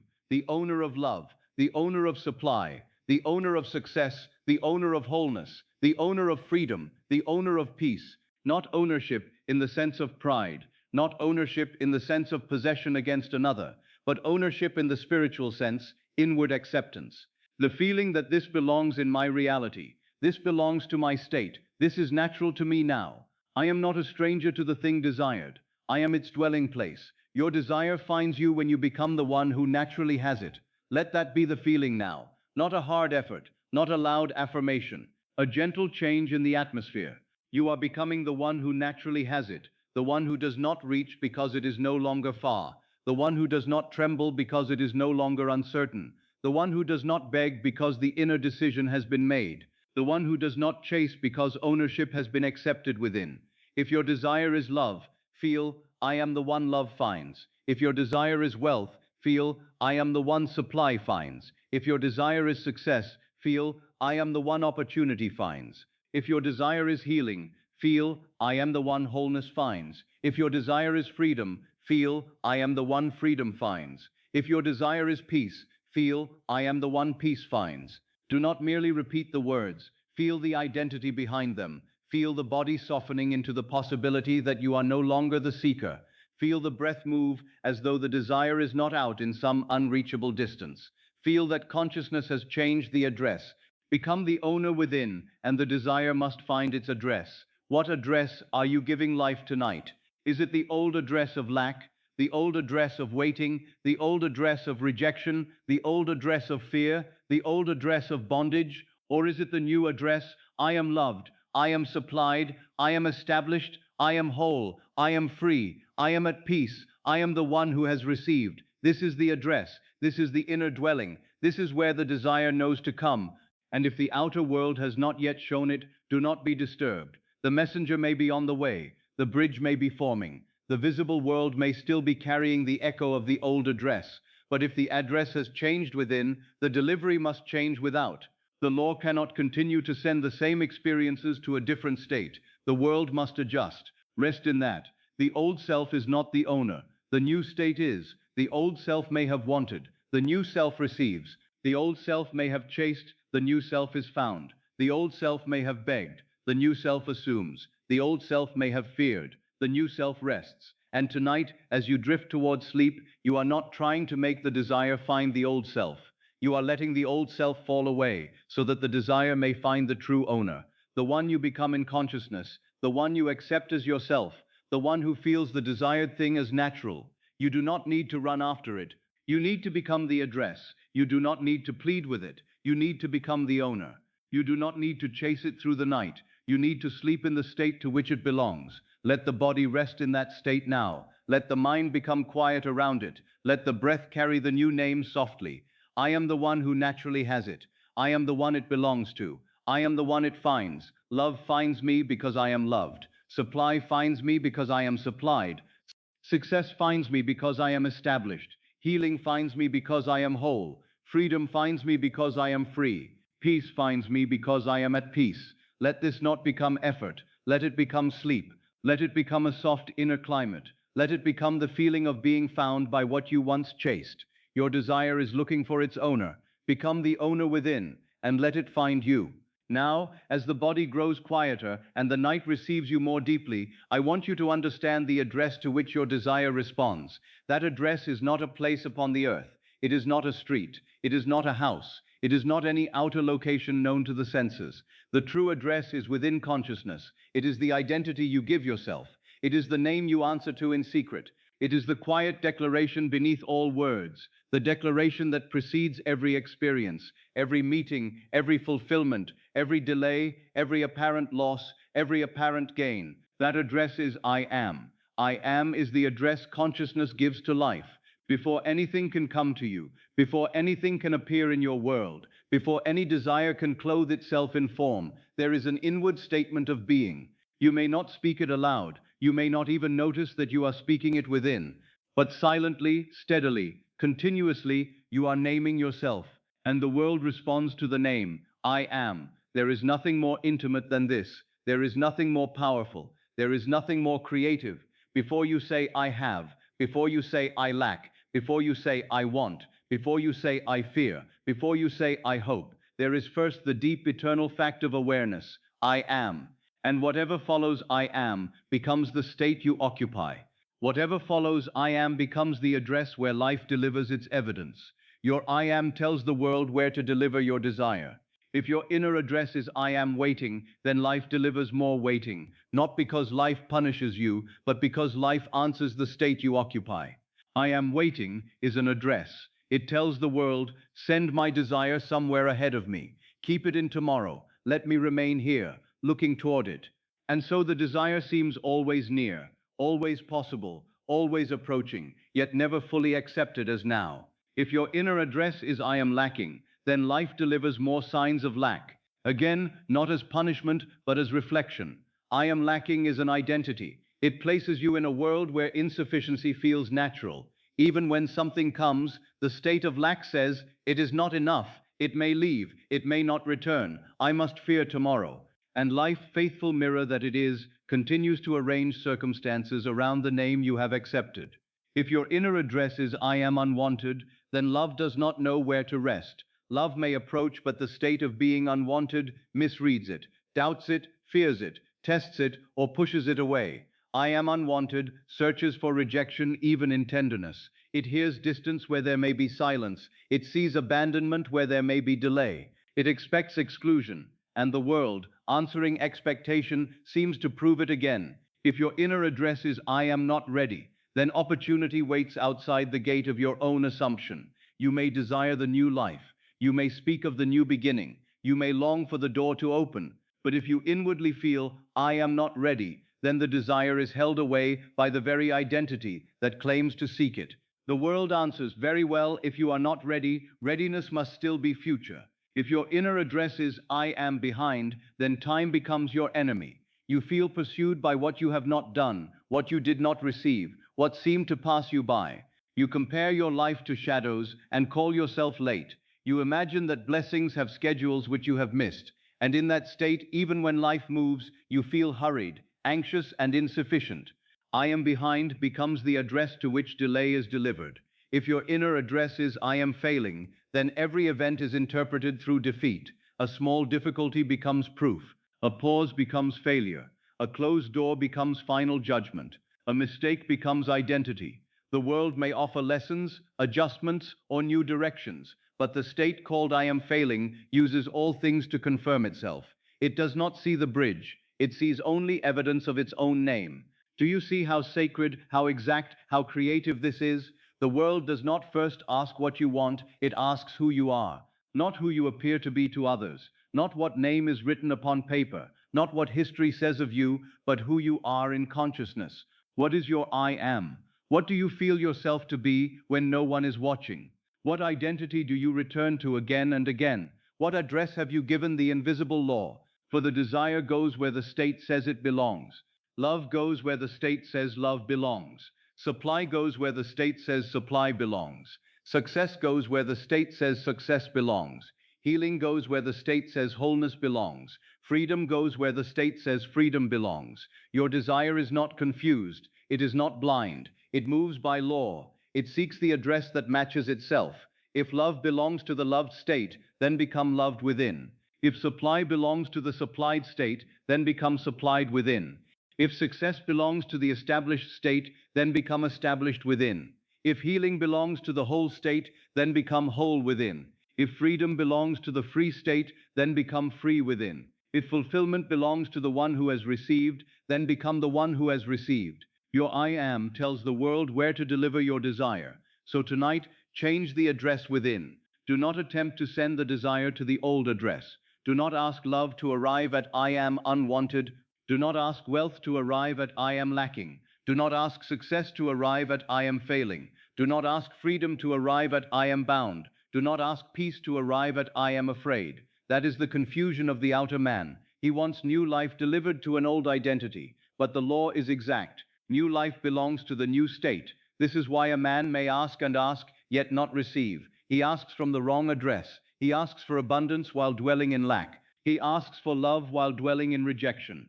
He asks for success while dwelling in insufficiency. He asks for healing while dwelling in fear. The spoken desire may be beautiful, but the inward address is unchanged. And the world delivers according to the address. I am is the address. Therefore, do not be careless with it. Do not attach to it every old fear, every old wound, every old judgment, every old story. Do not say inwardly, I am waiting, as though waiting were innocent. Waiting is a state. Do not say I am lacking, as though lack were simply fact. Lack is a state. Do not say I am unwanted, as though rejection were your truth. Rejection is a state. Do not say I am not ready, as though readiness were withheld by heaven. Not ready is a state. Do not say I am behind, as though time itself has condemned you. Behind is a state. Do not say, I am failing, as though one appearance could name the being of God within you. Failing is a state. You are the one who can leave states. You are the one who can choose a new address. You are the one who can say, quietly and with feeling, I am chosen. I am chosen. Let this not be a loud declaration. Let it be a soft correction of identity. I am chosen means I do not stand outside life asking to be admitted. I am chosen means I belong to my good. I am chosen means I do not need to beg the world to remember me. I am chosen means love, opportunity, favor, and right relationship know where to find me. The address has changed. I am supplied. Let the body receive the meaning of it. I am supplied means I am not abandoned by life. I am supplied means provision is natural to my state. I am supplied means the way may be unseen, but the source is not absent. I am supplied means I do not need to tremble before tomorrow. Supply knows this address. Wealth knows this state. Support knows where to come. I am loved. Let this enter the heart without struggle. I am loved means I am not waiting for another to create my worth. I am loved means love is not foreign to me. I am loved means affection, tenderness, belonging, and union. I am loved means the old address of rejection is no longer where I live. Love knows where to find me now. I am ready. Feel how different this is from I am not ready. I am ready does not mean the reasoning mind knows every step. It does not mean every outer condition appears perfect. I am ready means my identity has agreed with arrival. I am ready means I can receive. I am ready means I do not postpone myself. I am ready means the door within is open, and what belongs to this state may enter. I am established. This is the address of success. I am established means I am not begging to be recognized. I am not waiting for the world to grant me existence. I have a place in consciousness.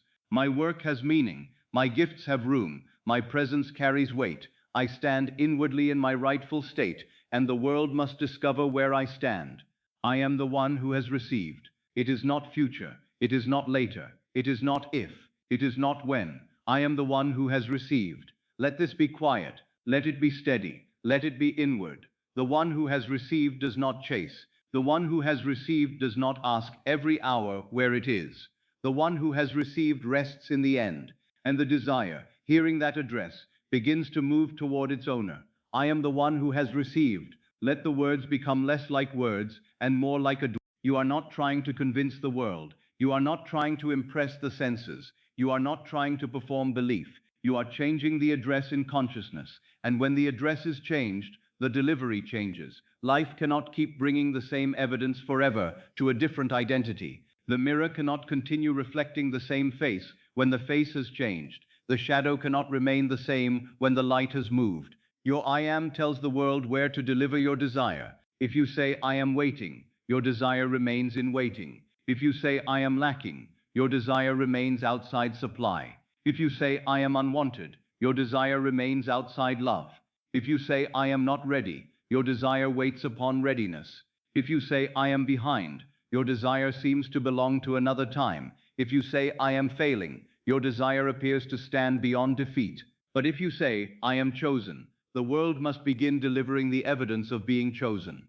If you say I am supplied, the world must begin delivering the evidence of supply. If you say I am loved, the world must begin delivering the evidence of love. If you say I am ready, the world must begin delivering opportunities to the ready one.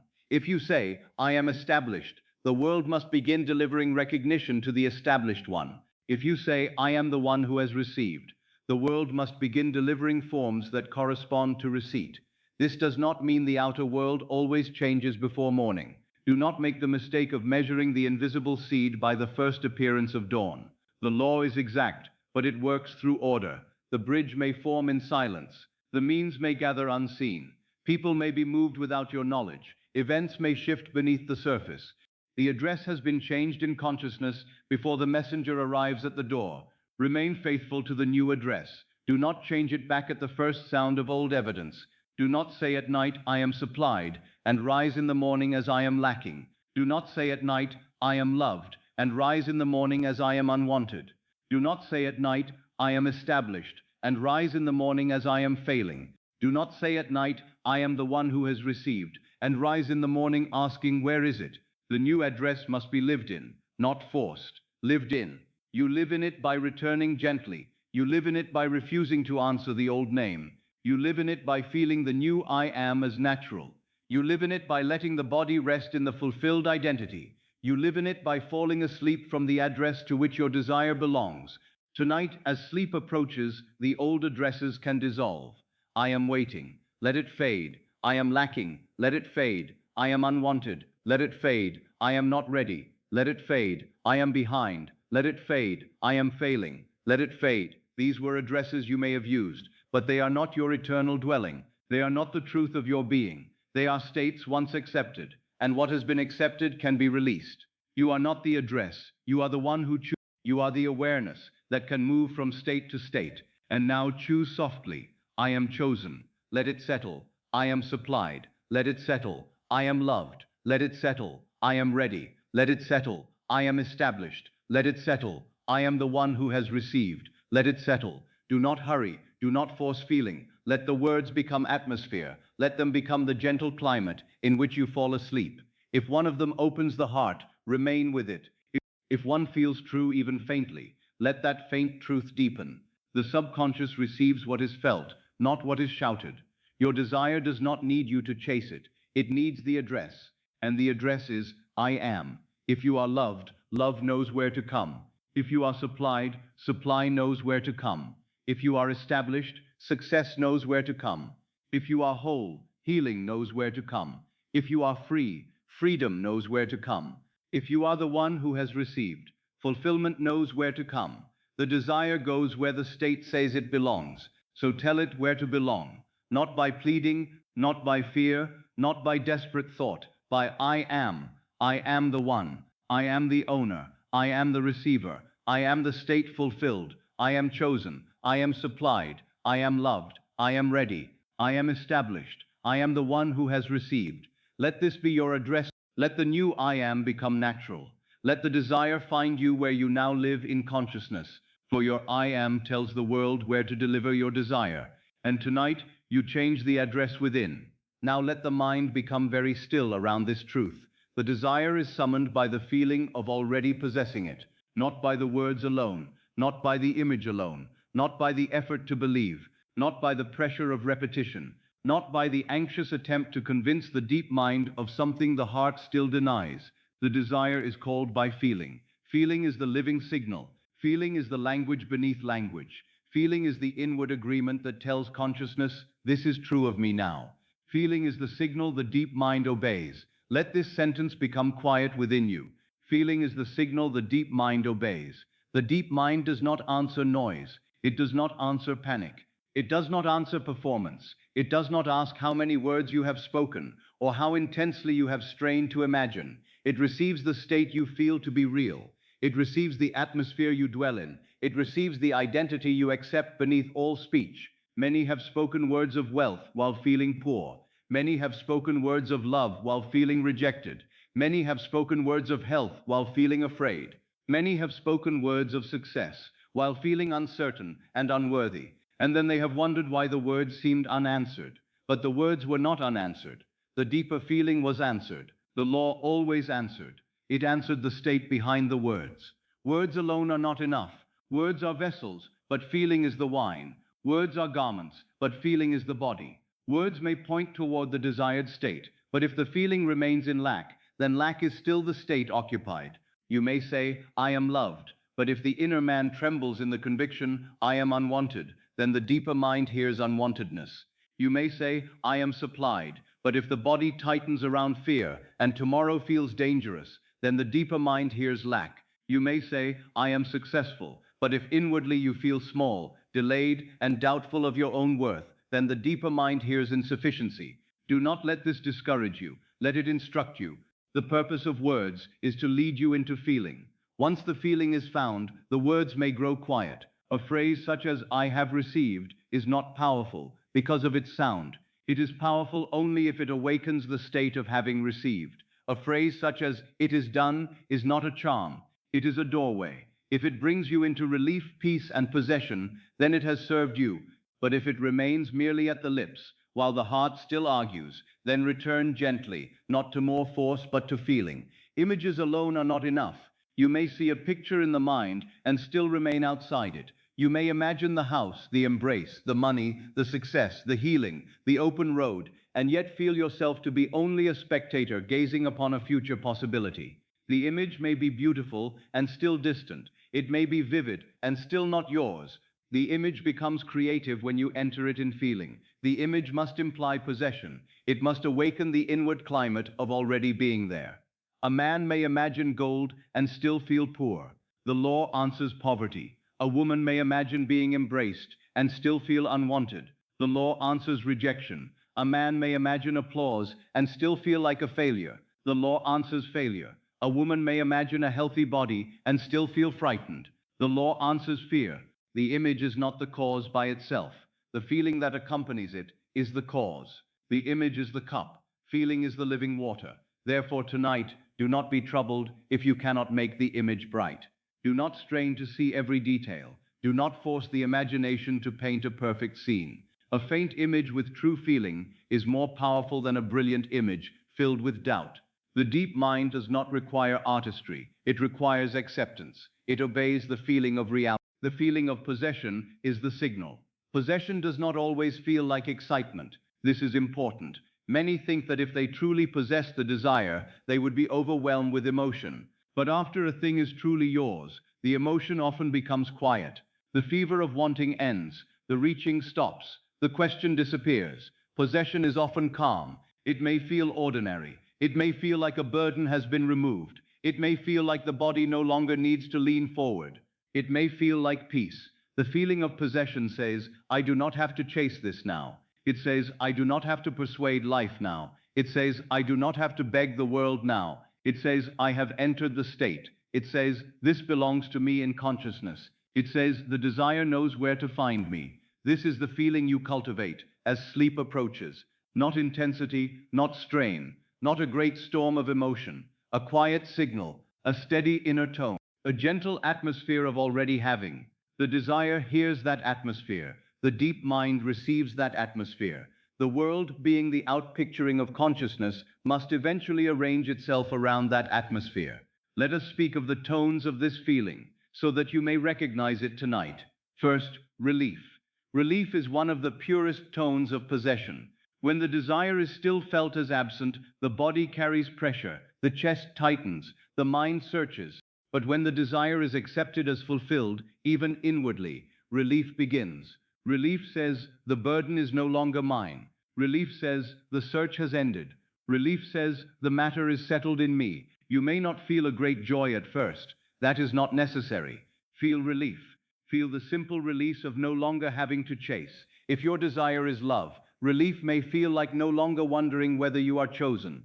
If your desire is supply, relief may feel like tomorrow no longer pressing upon you. If your desire is healing, relief may feel like the body being allowed to rest without interrogation. If your desire is success, relief may feel like no longer needing to prove your existence. If your desire is freedom, relief may feel like space opening in the heart. Relief is a signal. Let relief call it in. Then, quiet certainty. Certainty is not noise. Certainty does not argue. Certainty does not need to repeat itself loudly. Certainty is the inward steadiness that says, this is so. It is not the reasoning mind trying to prove. It is the inner man resting in the state.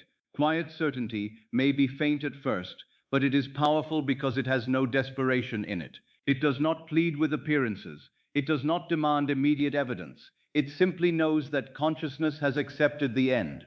Quiet certainty says, the bridge is forming, though I do not see it.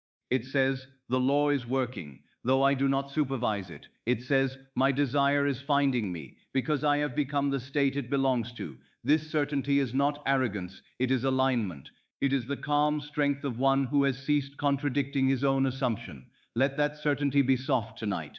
Do not strain to make it strong. Let it be like a small lamp in a dark room. A small lamp is enough to change the darkness. Then gratitude. Gratitude is not begging dressed as politeness. Gratitude is not saying thank you in order to get through. Gratitude comes after possession has been inwardly accepted. Gratitude says, I have received. It is the fragrance of fulfillment. It is the natural warmth that rises when the heart no longer stands outside the desired reality. If you can feel gratitude tonight, let it come gently. Do not force it. Forced gratitude often hides fear. Natural gratitude has ease in it. It does not say, thank you so that it may happen.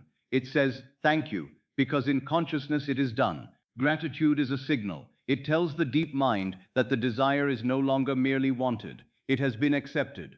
Then safety. Many desires are delayed in feeling because the inner man does not feel safe to have them. A man may desire wealth and fear the responsibility of wealth. A woman may desire love and fear the vulnerability of love. One may desire success and fear being seen. Another may desire healing and fear disappointment. Safety is necessary because the deep mind will not fully receive what the heart still treats as danger. So feel safety tonight. It is safe to be loved. It is safe to be supplied. It is safe to be successful. It is safe to be whole. It is safe to be free. It is safe to receive. Let the body hear these things without pressure. Let the nervous places soften. Let the old go. The desire does not need to frighten you. Fulfillment does not need to threaten you. You are safe to have what you have asked for. You are safe to become the one who has received. Safety is a signal. Then, belonging. Belonging is the feeling that you are no longer outside the desired life. You are not knocking at the door. You are not standing in the cold of separation. You are inside. You belong there. The desire is not strange to you. It is not too high for you. It is not reserved for another. Belonging says, this is my world. This is my state. This is natural to me. If your desire is love, belonging says, I am included. I am chosen. I am welcomed. If your desire is wealth, belonging says, I belong in supply. Ease is natural to me. If your desire is success, belonging says, I belong in my place. I belong in recognition. I belong in establishment. If your desire is healing, peace belongs in my body. If your desire is freedom, belonging says, I belong to the open road. I am not a servant of the old limitation. Belonging is a signal. Let belonging call the desire home, then confidence. But understand what I mean by confidence. I do not mean a loud, hard, boastful condition. I mean quiet confidence. The confidence of one who has stopped arguing with himself. The confidence of one who has accepted the new address. The confidence of one who does not need to prove the law to others. It is inward firmness without tension. Confidence says, I am the one. It says, I am the owner within. It says, I am no longer divided. It says, my state summons my desire. Confidence is not the absence of every passing thought. It is the decision not to be ruled by the old state. A doubt may pass like a cloud, but confidence remains the sky. A memory may arise, but confidence does not move. An old feeling may knock, but confidence does not open the door and call it home. Confidence is a signal. Then peace. Peace is perhaps the deepest signal of all before sleep. Peace means the chase is over within. Peace means you are not forcing the world. Peace means you are no longer fighting the mirror. Peace means the desire has been given to the deep mind as already fulfilled. Peace says, I can rest because the state is accepted. Peace is not emptiness. Peace is possession without noise. If you can fall asleep in peace, you have given the subconscious a clear command. The command is not spoken loudly. It is felt deeply. It says, this is done. I am safe. I have received. The law carries it now. Peace is the soil in which assumption grows without disturbance. Feeling is the signal the deep mind obeys. So now ask gently, what feeling would be natural if my desire had already found me? Do not ask with effort. Would you feel relief? Would you feel certain? Would you feel grateful? Would you feel safe? Would you feel that you belong? Would you feel confident? Would you feel peace? Choose the nearest feeling, not the most dramatic, the nearest, the one you can enter without strain. If relief is nearest, rest in relief. If peace is nearest, rest in peace. If safety is nearest, rest in safety. If gratitude is nearest, let gratitude warm the heart. One true feeling is enough to open the door. You do not need all the feelings at once. You do not need to become perfect tonight. You only need to stop sending the signal of absence. You only need to stop sleeping as one who has not received. Let one tone of possession become your final atmosphere. Let it be small if it must be small. Let it be quiet if it must be quiet. The seed is small. The kingdom begins in secrecy. A man may lie down in the feeling of relief, and relief begins to build a world. A woman may fall asleep in the feeling of being loved, and love begins to find its way through the bridge. One may sleep in the feeling of safety, and circumstances begin to soften around that state. Another may sleep in quiet certainty, and what seemed delayed begins to move. The deep mind takes feeling as instruction. It does not say, but where is the evidence? It does not say, but how will this be done? It does not say, but yesterday was different. The deep mind receives feeling and expresses it. This is why the last feeling before sleep is precious. Not frightening, not pressured, but precious. It is the final seed you give to the night. If you fall asleep feeling abandoned, abandonment has been planted. If you fall asleep feeling lack, lack has been planted. If you fall asleep feeling fear, fear has been planted. But if you fall asleep feeling possession, possession has been planted. If you fall asleep feeling loved, loved has been planted. If you fall asleep feeling supplied, supplied has been planted. If you fall asleep feeling whole, whole has been planted. And the seed grows after its own kind. Let this be gentle. Do not become anxious about your thoughts. Thoughts may pass, let them pass. The state you return to is what matters. If a thought of lack comes, return to supply. If a thought of rejection comes, return to love. If a thought of failure comes, return to establishment. If a thought of bondage comes, return to freedom. Do not fight the old thought. Replace the atmosphere. Feeling is atmosphere. And tonight you are choosing the atmosphere in which you sleep. Let the body relax into relief. Let the breath soften into safety. Let the heart warm into gratitude. Let the mind settle into certainty. Let the inner man stand quietly in confidence. Let the whole being become peaceful. This is the signal. This is the call. This is how the desire finds you. Not because you shouted for it, not because you chased it, not because you forced the outer world, but because you became inwardly the one who has. The feeling of possession has announced your address. The deep mind has received it. The law has heard it. The world must answer. Now bring to mind the desire only lightly. Do not clutch it. Do not hold it tightly before the mind. Let it be near, like something already belonging to. Let it no longer be a distant object. Let it become a natural part of your inner life. Feel not the wanting of it, but the having of it. Feel not the chase, but the arrival. Feel not the lack, but the possession. If you cannot feel the whole desire, feel the end of the burden. If you cannot feel joy, feel relief. If you cannot feel certainty, feel a little safety. If you cannot feel abundance, feel enoughness. If you cannot feel perfect health, feel peace in the body. If you cannot feel complete success, feel the quiet dignity of being established. If you cannot feel love in full, feel belonging.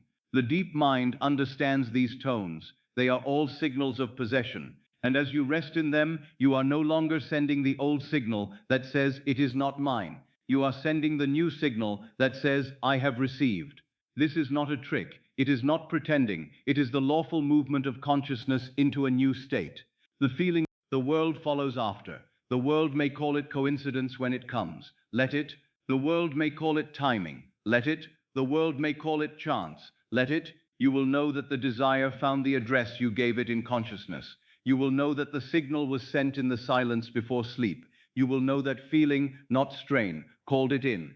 Feeling is the signal. The deep mind obeys. Repeat it inwardly, softly. Feeling is the signal. The deep mind obeys. Not overthinking, not fear, not outer pressure. Feeling, relief, quiet certainty, gratitude, safety, belonging, confidence, peace. Let these tones become softer now. Let them blend with the night. Let them become less like ideas and more like rest. Let the body sink into them. Let the breath move through them. Let the heart dwell in them. Let the mind become quiet around them. I have received. Let that be relief.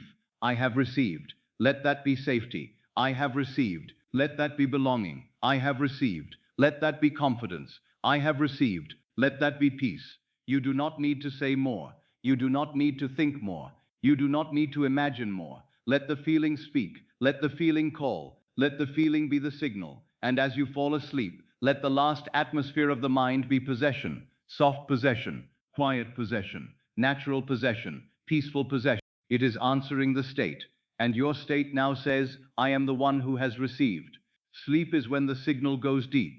All day, the mind moves upon the surface. It looks, compares, remembers, worries, plans, questions, and measures. It listens to the senses and often mistakes their report for final truth. It sees the outer world and says, this is what is. It sees delay and calls it law. It sees absence and calls it fact. It sees appearance. But as night comes, the surface mind begins to loosen. The senses grow less commanding. The body becomes heavy.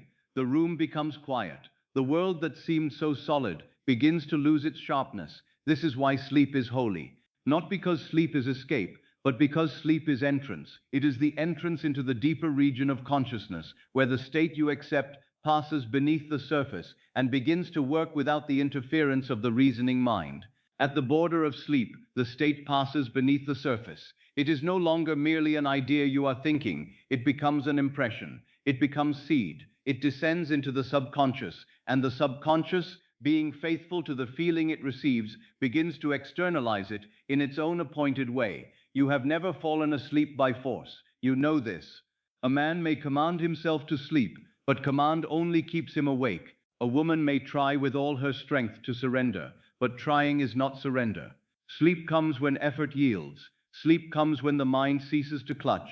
Sleep comes when the body is trusted enough to fall into what already knows how to receive it.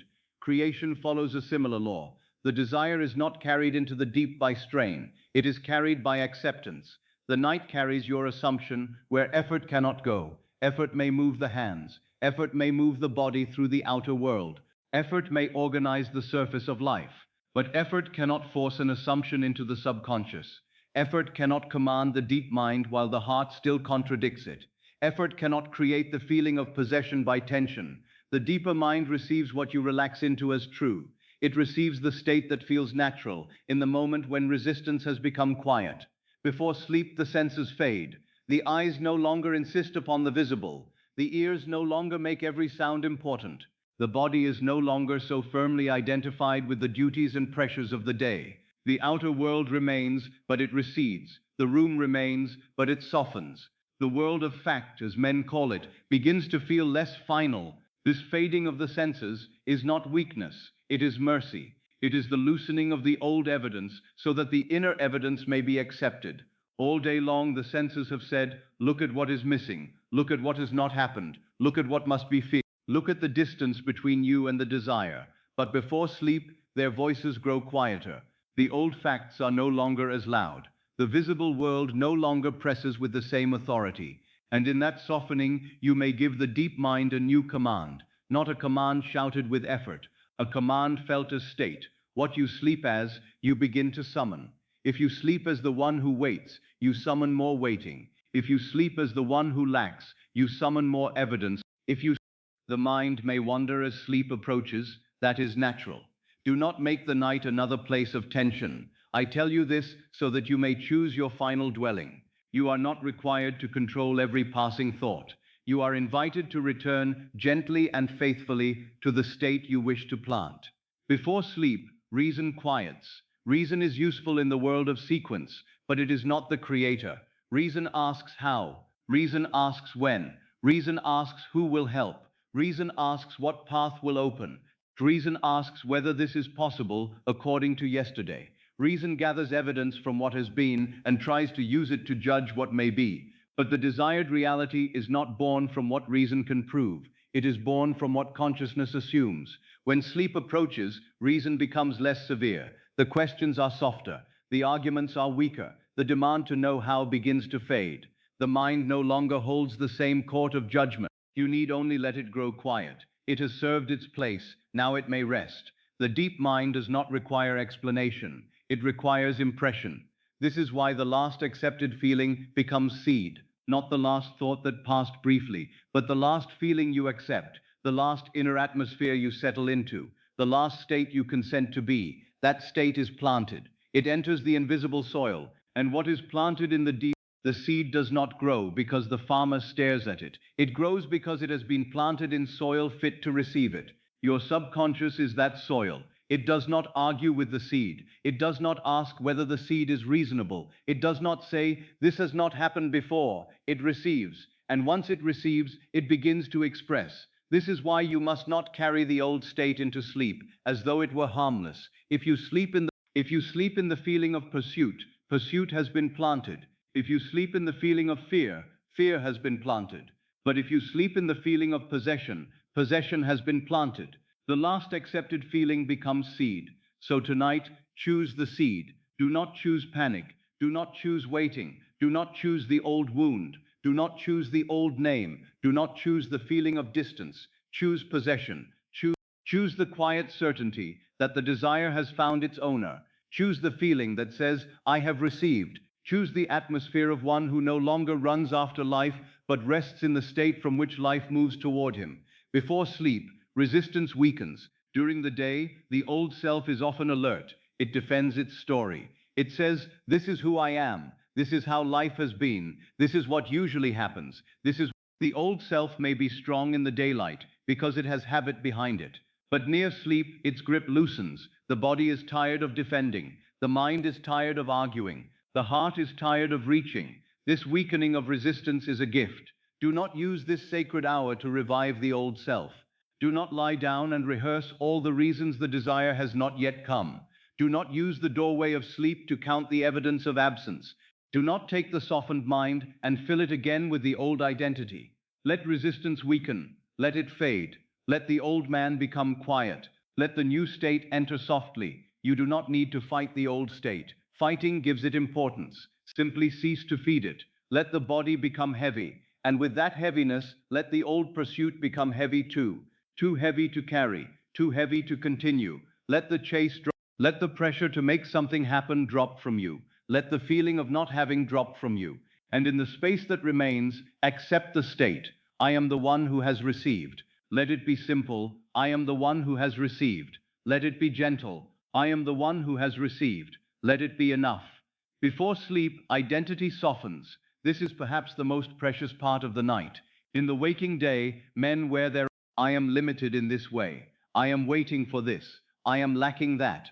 I am not yet ready. They wear these names as though they were eternal.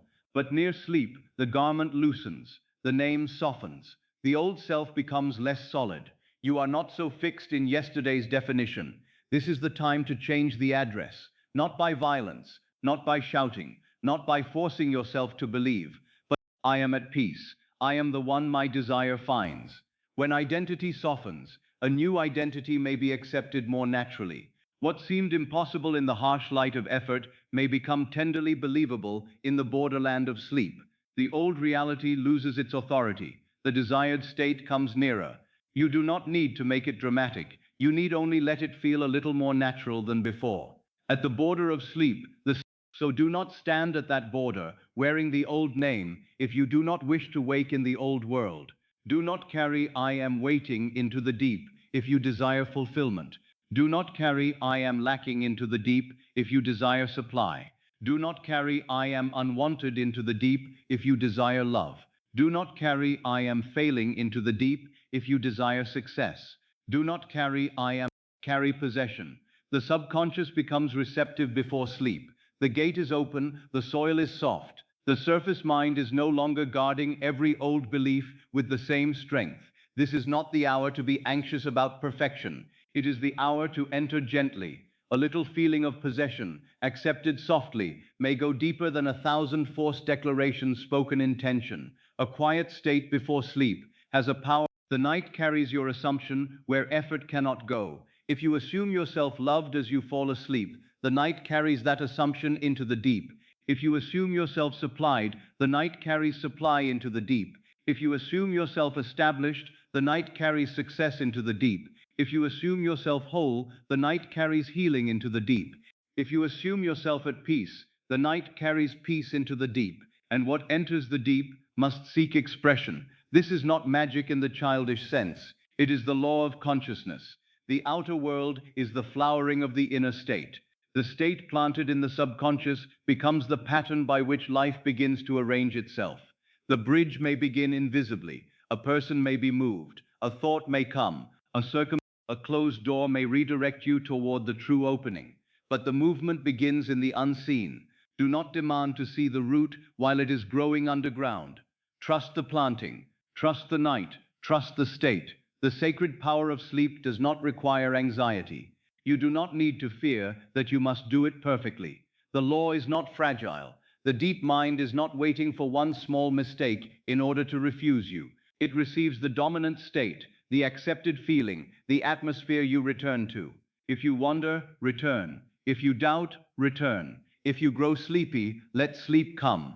If the words fade, let the feeling remain. You are not being tested tonight. You are being invited. Invited to sleep as the one who has, invited to send the signal deep, invited to let the final feeling become seed. The body may sleep, the assumption may work. You do not need to remain awake to supervise the invisible. No seed requires the farmer to stand over it through the night. No child in the womb is formed by the anxious watching of the mother. Life knows how to work in secrecy. Consciousness knows how to express what it has accepted. So let sleep be sleep. Let it be sacred without pressure. Let it be powerful without fear. Now, as the body becomes heavier, let the senses fade. Let the eyes rest. Let the ears receive sound without chasing it. Let the room become less important. Let the world beyond this moment grow distant. Let reason quiet. It does not need to solve the bridge tonight. Let resistance weaken. The old self need not defend itself now. Let identity soften. You are not bound to yesterday's name. Let the subconscious become I am the one who has received. I am the one my desire finds. I am no longer chasing. I am no longer waiting. I am the owner within. My desire knows where to find me. Let one of these feelings become your final atmosphere. Not all at once. Do not crowd the mind. Choose the one that feels nearest. Perhaps the feeling is relief. Rest in relief. Perhaps the feeling is safety. Rest in safety. Perhaps rest in gratitude. Perhaps the feeling is peace. Rest in peace. Let that feeling become seed. The last accepted feeling becomes seed. If the feeling is small, it is still seed. If it is quiet, it is still seed. If it comes only for a moment before sleep takes you, it is still seed. Do not despise the smallness of the beginning. The seed is always smaller than the tree. The assumption may be quiet, but it sleep as loved, and love begins to find you. Sleep as supplied, and supply begins to find you. Sleep as established, and success begins to find you. Sleep as whole, and healing begins to find you. Sleep as free, and freedom begins to find you. Sleep as peaceful, and peace begins to find you. Sleep as the one who has received, and fulfillment begins to find you. Let this be the holy simplicity of the night. The night carries your assumption where effort cannot go. What you sleep as, you begin to summon. So sleep as the one who has. Sleep as the one who is found by the desire. Sleep as the one who no longer runs. Sleep as the one whose I am has changed address. Sleep as the one whose feeling has become the signal. Sleep as the one whose final state is possession. And while you sleep, the deep mind receives. While you sleep, the law works without asking for your supervision. While you sleep, the desire moves toward the state that has called it. There is nothing more to force. There is nothing more to chase. There is nothing more to prove. Only the state, only the seed, only the night, only the quiet inward truth. I sleep as the one who has received. Now as the body becomes quieter and the night gathers around you, let that be a relief, not a mystery to fear. You do not need to know who will move. You do not need to know what door will open. You do not need to know what conversation will happen. You do not need to know what event will begin the bridge. The desire does not require your anxious planning in order to find you. The law does not require your supervision. The state, once accepted, contains within itself the means by which it will be expressed. The how belongs to the state, not to the worried mind. The worried mind wants to design the road because it does not yet trust the end. It says, how will this happen? Who will bring it? What must I do? What must they do? Where will the opening come from? What if no one moves? What if no door appears? What if nothing changes? And in asking this way, the mind often returns to the old state. It returns to fear. It returns to the assumption that fulfillment is still far away and must be forced into being. The question how can be useful in ordinary action, but when it is born of anxiety, it becomes a confession of not having. If you are already in the end, you do not demand the road. If you are already in possession, you do not ask how possession may begin. If you have already arrived inwardly, you do not stand at the gate begging for a map. The fulfilled state contains its own bridge. The desire, when accepted as fact in consciousness, begins to form the path through which it will meet you in the visible world. The end contains the means. This is one of the great releases of the law. The end is not merely a picture of the final result.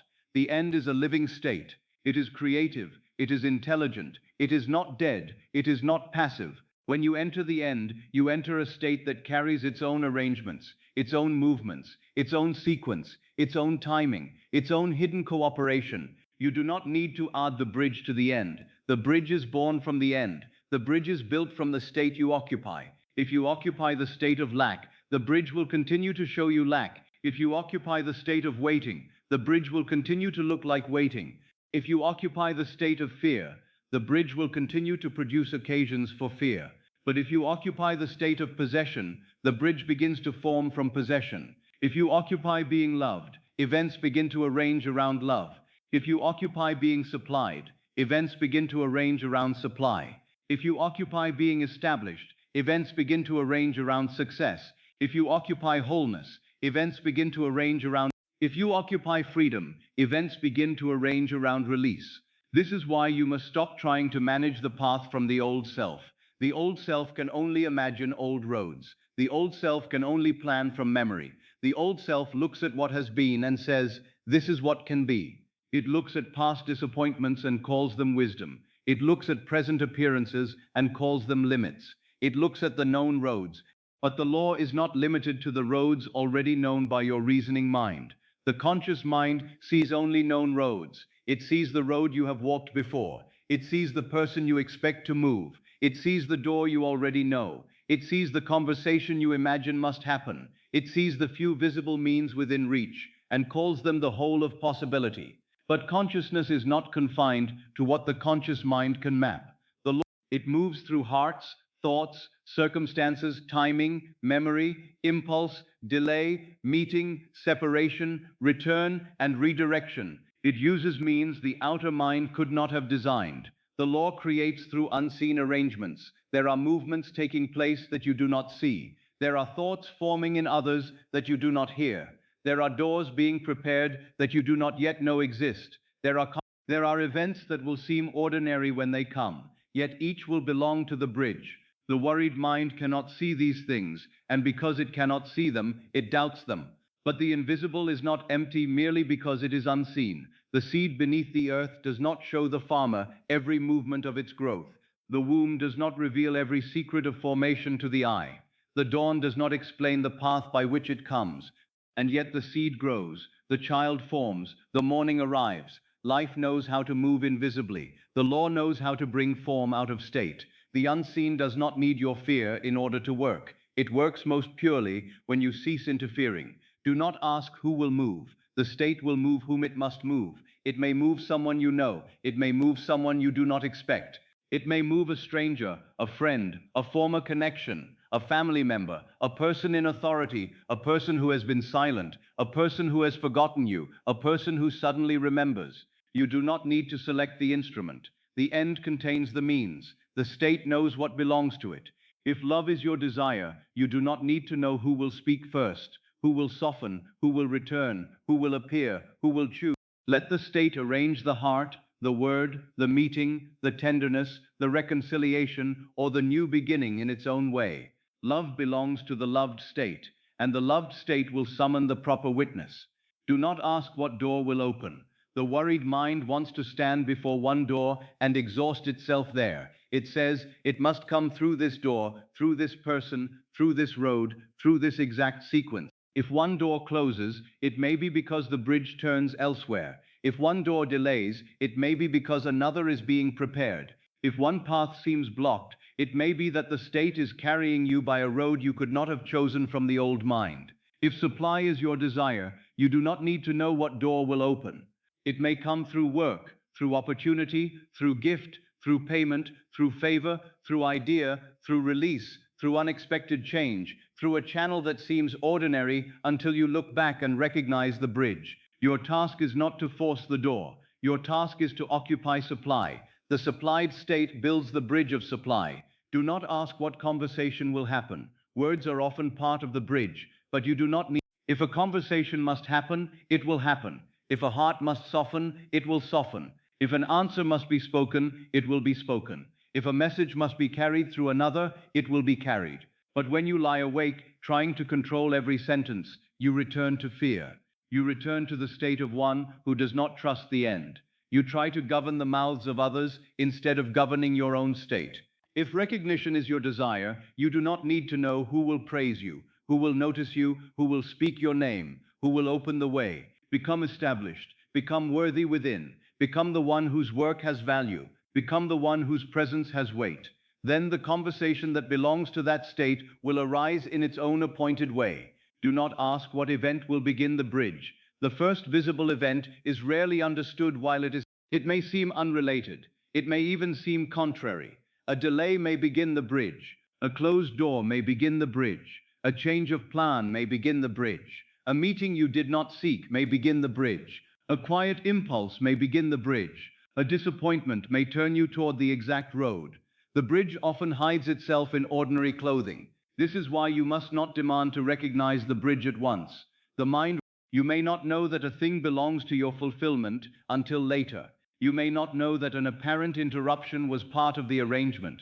You may not know that a person's silence was preparing a word, that a delay was aligning a time, that a closed path was protecting the true path. The conscious mind judges too quickly. The state knows more than the worried mind. The how belongs to the state, not to the worried mind. Let that sentence be. The how belongs to the state. The state of being loved knows how to express love. The state of being supplied knows how to express supply. The state of being successful knows how to express success. The state of being whole knows how to express healing. The state of being free knows how to express freedom. You do not need to take the how away from the state and give it to fear. Fear is a poor architect. Assumption is the. Therefore, if you want to assist the bridge, remain in the state. Do not sit at night designing every board of it. Do not measure the river. Do not worry about the distance. Do not attempt to build with anxious thought what the law builds from assumption. Remain in the end. Remain in possession. Remain in the feeling that your desire has found its owner. This is your work. You may act tomorrow, but let the action arise from the state, not from. You may speak tomorrow, but let the speech arise from the state, not from fear. You may decide tomorrow, but let the decision arise from the state, not from lack. You may move tomorrow, but let the movement arise from the state, not from desperation. Tonight is not the hour to design the movement. Tonight is the hour to enter the state from which right movement will come naturally. The old mind may ask, but if I do not think about how, this is the fear of the outer man. He believes that anxious thinking is what keeps life moving. He believes that if he stops worrying, the bridge will collapse. But worry does not build the bridge. Worry builds more worry. Fear does not guide the law. Fear misuses imagination. Overthinking does not create the road. It often blinds you to the road that is forming quietly. You can stop trying to manage the path. Let those words enter. You can stop lying awake as though life depends upon your anxious calculations. You can stop appointing yourself as the engineer of the invisible. You can stop deciding that only one route is possible. You can stop asking the old state to explain the new life. The old state cannot explain it. It has never lived there. The new state contains the road. The end contains the means. When you accept the end, the means begin to gather. They may gather while you sleep. They may gather through things too small for the outer mind to value, but they gather. The law does not need your visible arrangement in order to move. It moves from consciousness outward. A man in the state of poverty may try to plan wealth and see only impossibility, but the man who enters supply may find a path his former state could never imagine. A woman in the state of rejection may try to plan, but the woman who enters being loved may find tenderness returning by ways she did not design. A soul in the state of failure may try to plan success and see only closed doors. But the one who enters establishment may discover that one of those closed doors was directing him to the proper opening. The old state cannot see the bridge of the new state. Do not ask it to. Do not ask fear to explain how peace will come. Do not ask rejection to explain how love will come. Do not ask failure to explain how success will come. Do not ask bondage to explain how freedom will come. Enter peace, and peace will build its bridge. Enter supply, and supply will build its bridge. Enter love, and love will build its bridge. Enter success, and success will build its bridge. Enter freedom, and freedom will build its bridge. The road is revealed after. You rest in the end first. The means come after.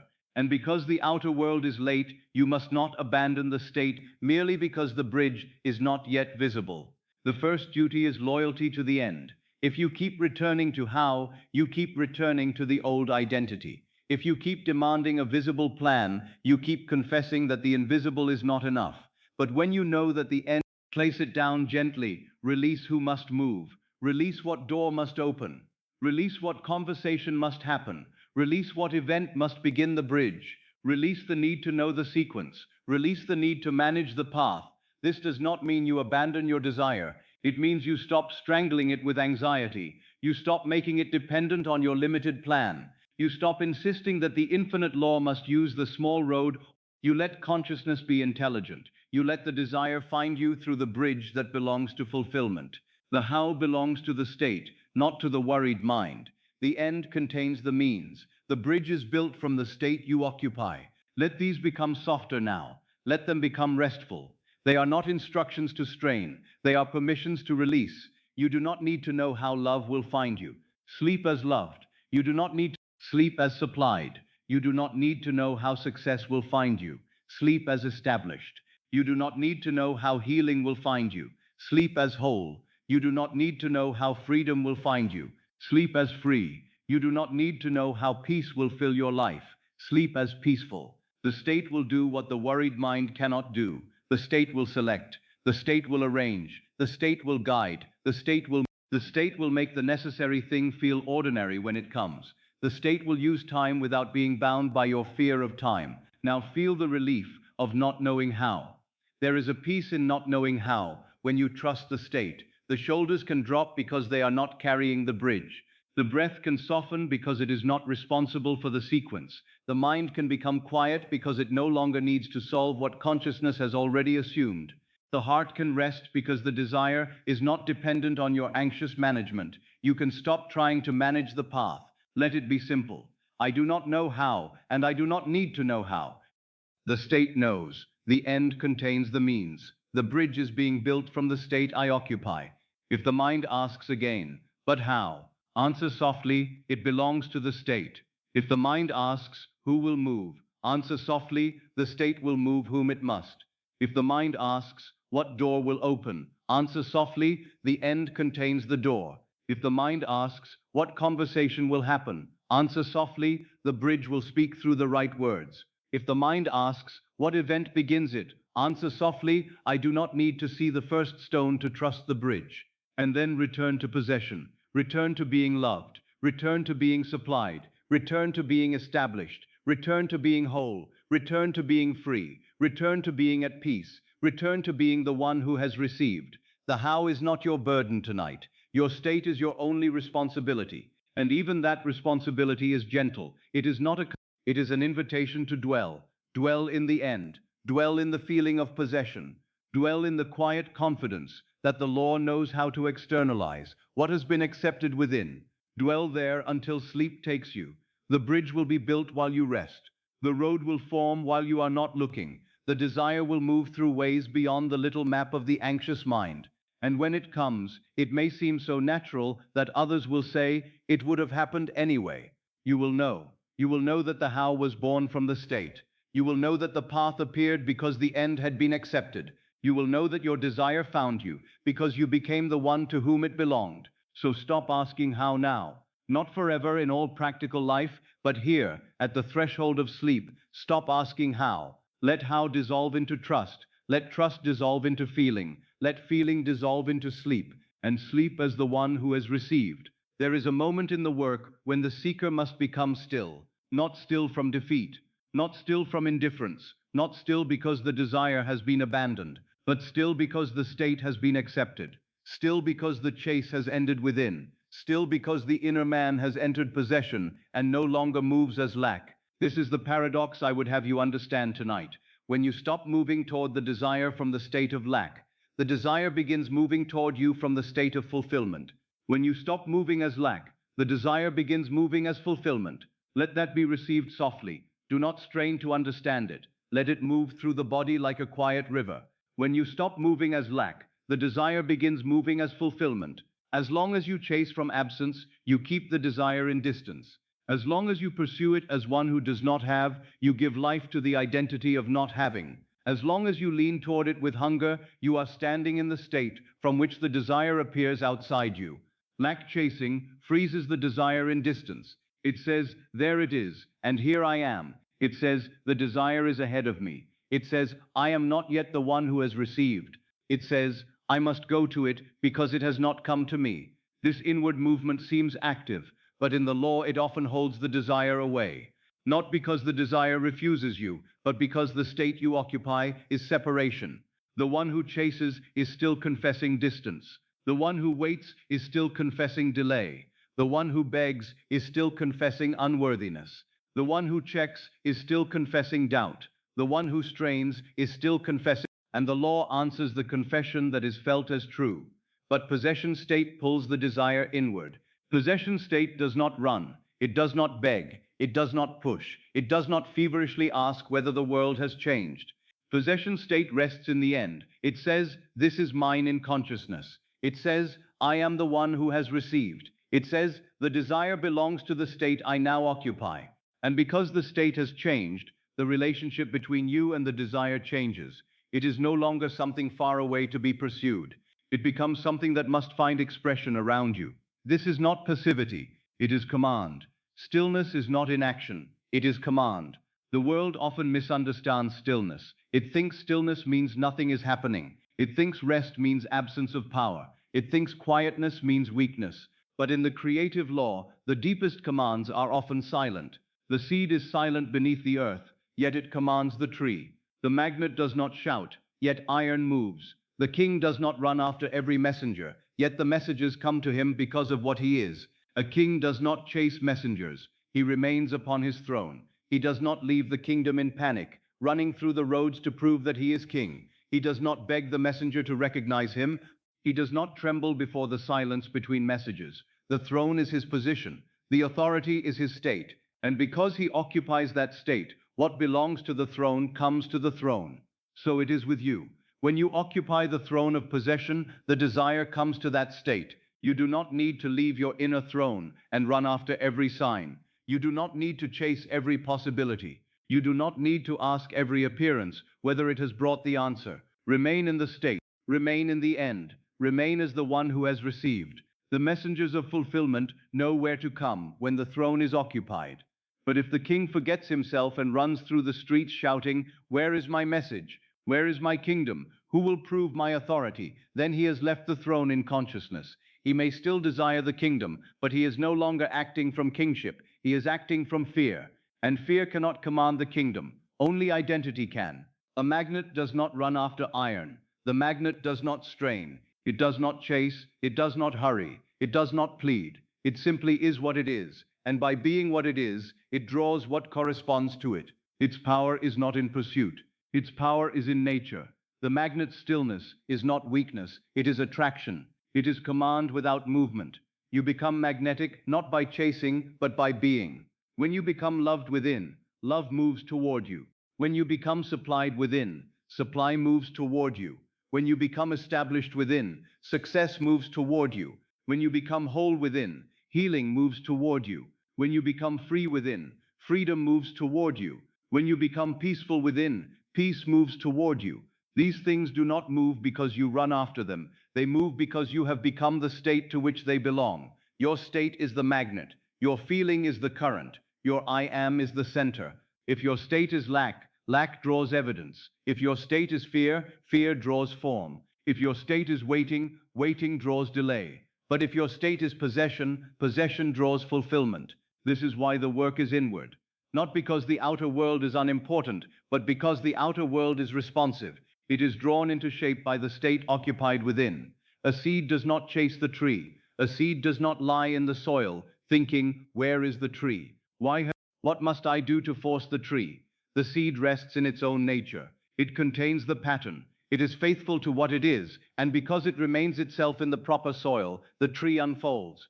The tree comes out of the seed because the seed already contains the end. The end is within the state. The seed does not chase the tree because the tree is already hidden in the seed. And you do not need to chase the desire because the fulfilled desire is already hidden in the state you assume. If you assume possession, The outer expression is contained in that assumption. If you assume love, the experience of love is contained in that state.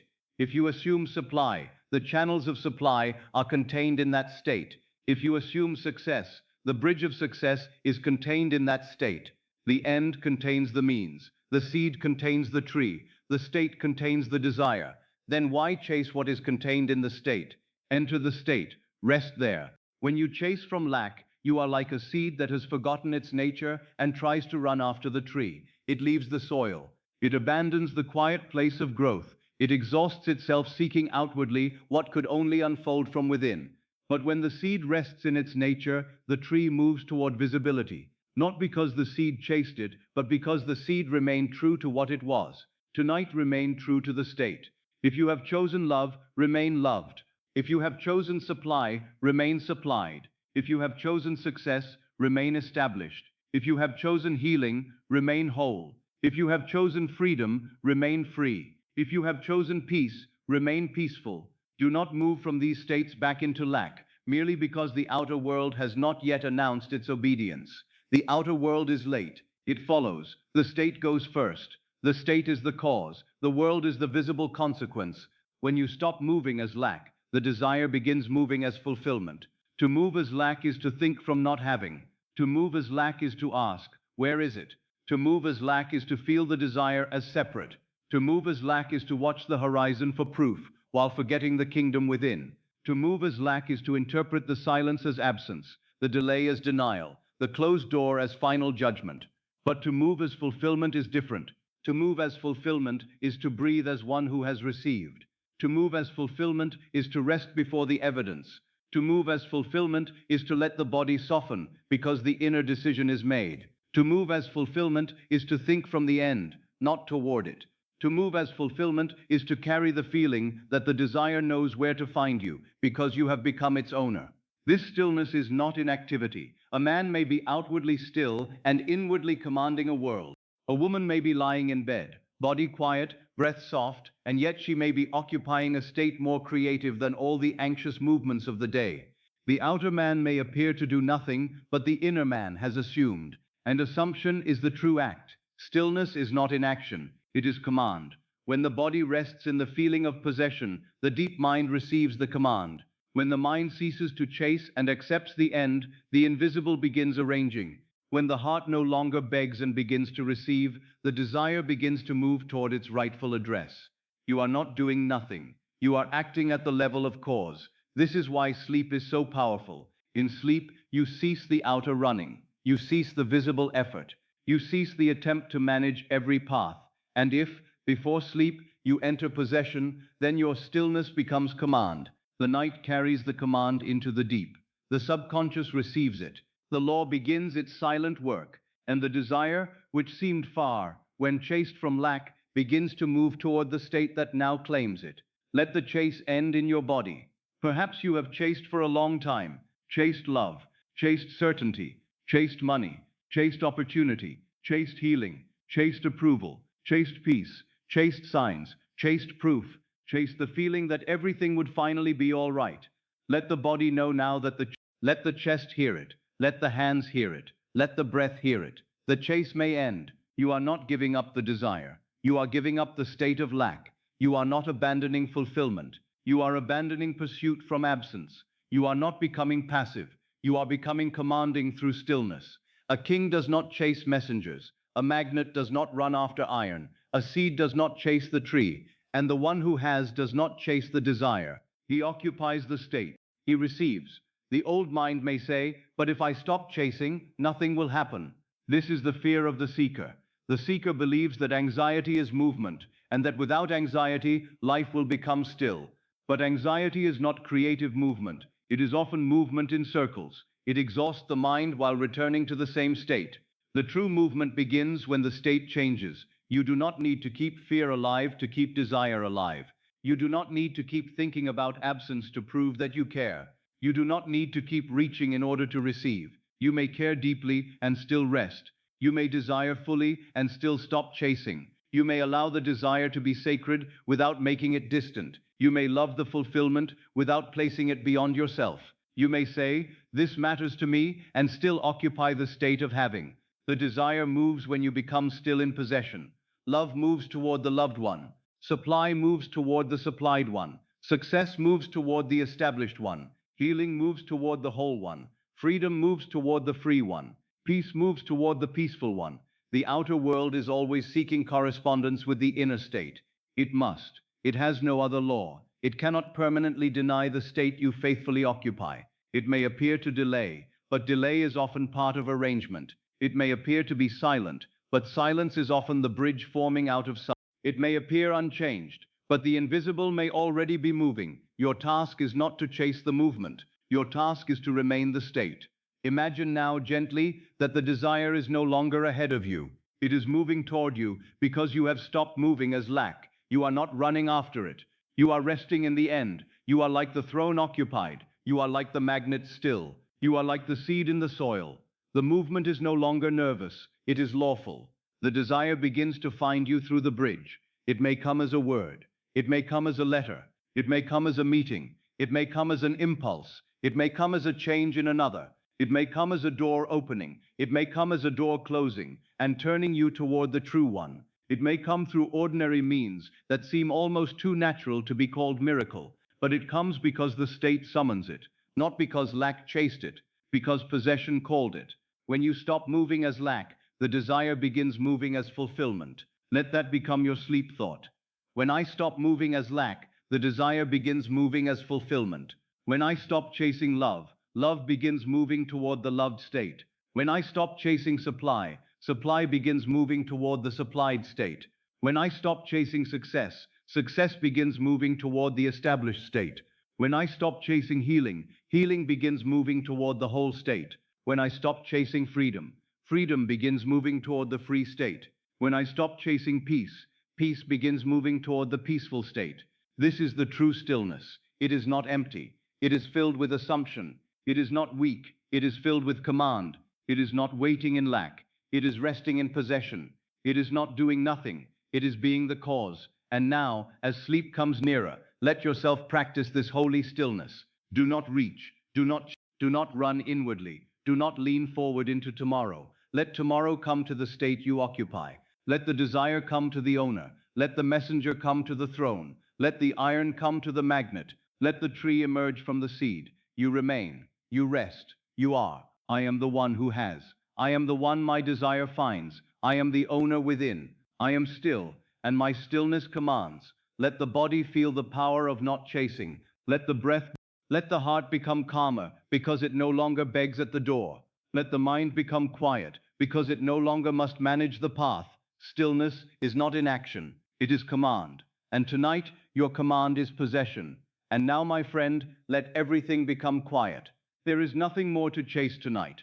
There is nothing more to arrange. There is nothing more to solve. The body is tired of running after shadows. The mind is tired of asking how. The heart is tired. So now, softly, gently, without effort, let the chase end within you.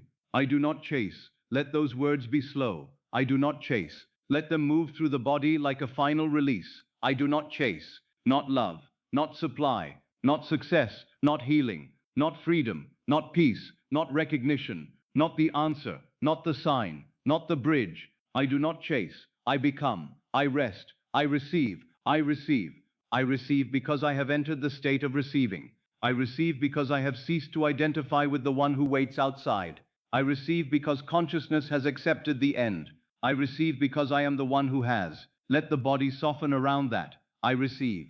The breath receives the night. The heart receives peace. The mind receives stillness. The deep receives the seed. I receive. My desire is finding me now. Let that be gentle. Do not imagine it with strain. Do not try to see every path. Do not ask where it is moving, who is carrying it, what door is opening, what road is forming. Let the words be enough. My desire is finding me now. It is not lost. It is not far. It is not wandering beyond the reach of law. It knows the state that belongs to it. It knows where to come, because I have become the one it belongs to. My desire is finding me now. It is finding me through the bridge. I do not need to design.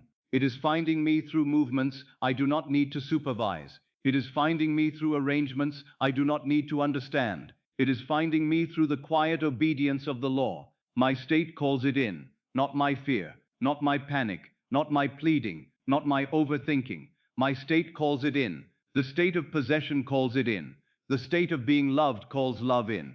The state of being supplied calls supply in. The state of being established calls success in. The state of being whole calls healing in. The state of being free calls freedom in. The state of peace calls peace in. The state of having received calls the answer in. My state calls it in. Let this become softer and softer. My state calls it in. My state calls it in. My state calls it in. You do not need to push the world tonight. The world is not the cause. The world is effect. It is the shadow. It is the mirror. It is the echo. The mirror follows the face. So now, return to the voice. Return to the light. Return to the face. Return to the state. I am the one who has. Let that be the name you wear as sleep comes. I am the one who has. Not someday. Not after proof. Not when the outer world agrees. Not when the senses bow before the fulfilled fact. I am the one who has now. In consciousness, where all things begin, I am the one who has. I have freedom within me now. I have wholeness within me now. I have success within me now. I have the answer within me now. The outer world may still be catching up, but the state is accepted. The seed is planted. The address has changed. The desire knows where to come. I am the one who has. The bridge is forming. Let these words be slow. The bridge is forming, not by my strain, not by my restless thought, not by my anxious planning. The bridge is forming. It is forming beneath the surface. It is forming in silence. It is forming through things I cannot yet see. It is forming through hearts, decisions, conversations, timing, memory, movement, and quiet changes. The bridge is forming because the end has been accepted. The bridge is forming. A door may be preparing. A word may be ripening. A heart may be softening. A path may be clearing. A delay may be arranging. A closed door may be redirecting. An unseen road. The bridge is forming, and I do not need to watch it form. The law works in silence. Let that be restful. The law works in silence. It does not need the noise of my fear. It does not need the pressure of my effort.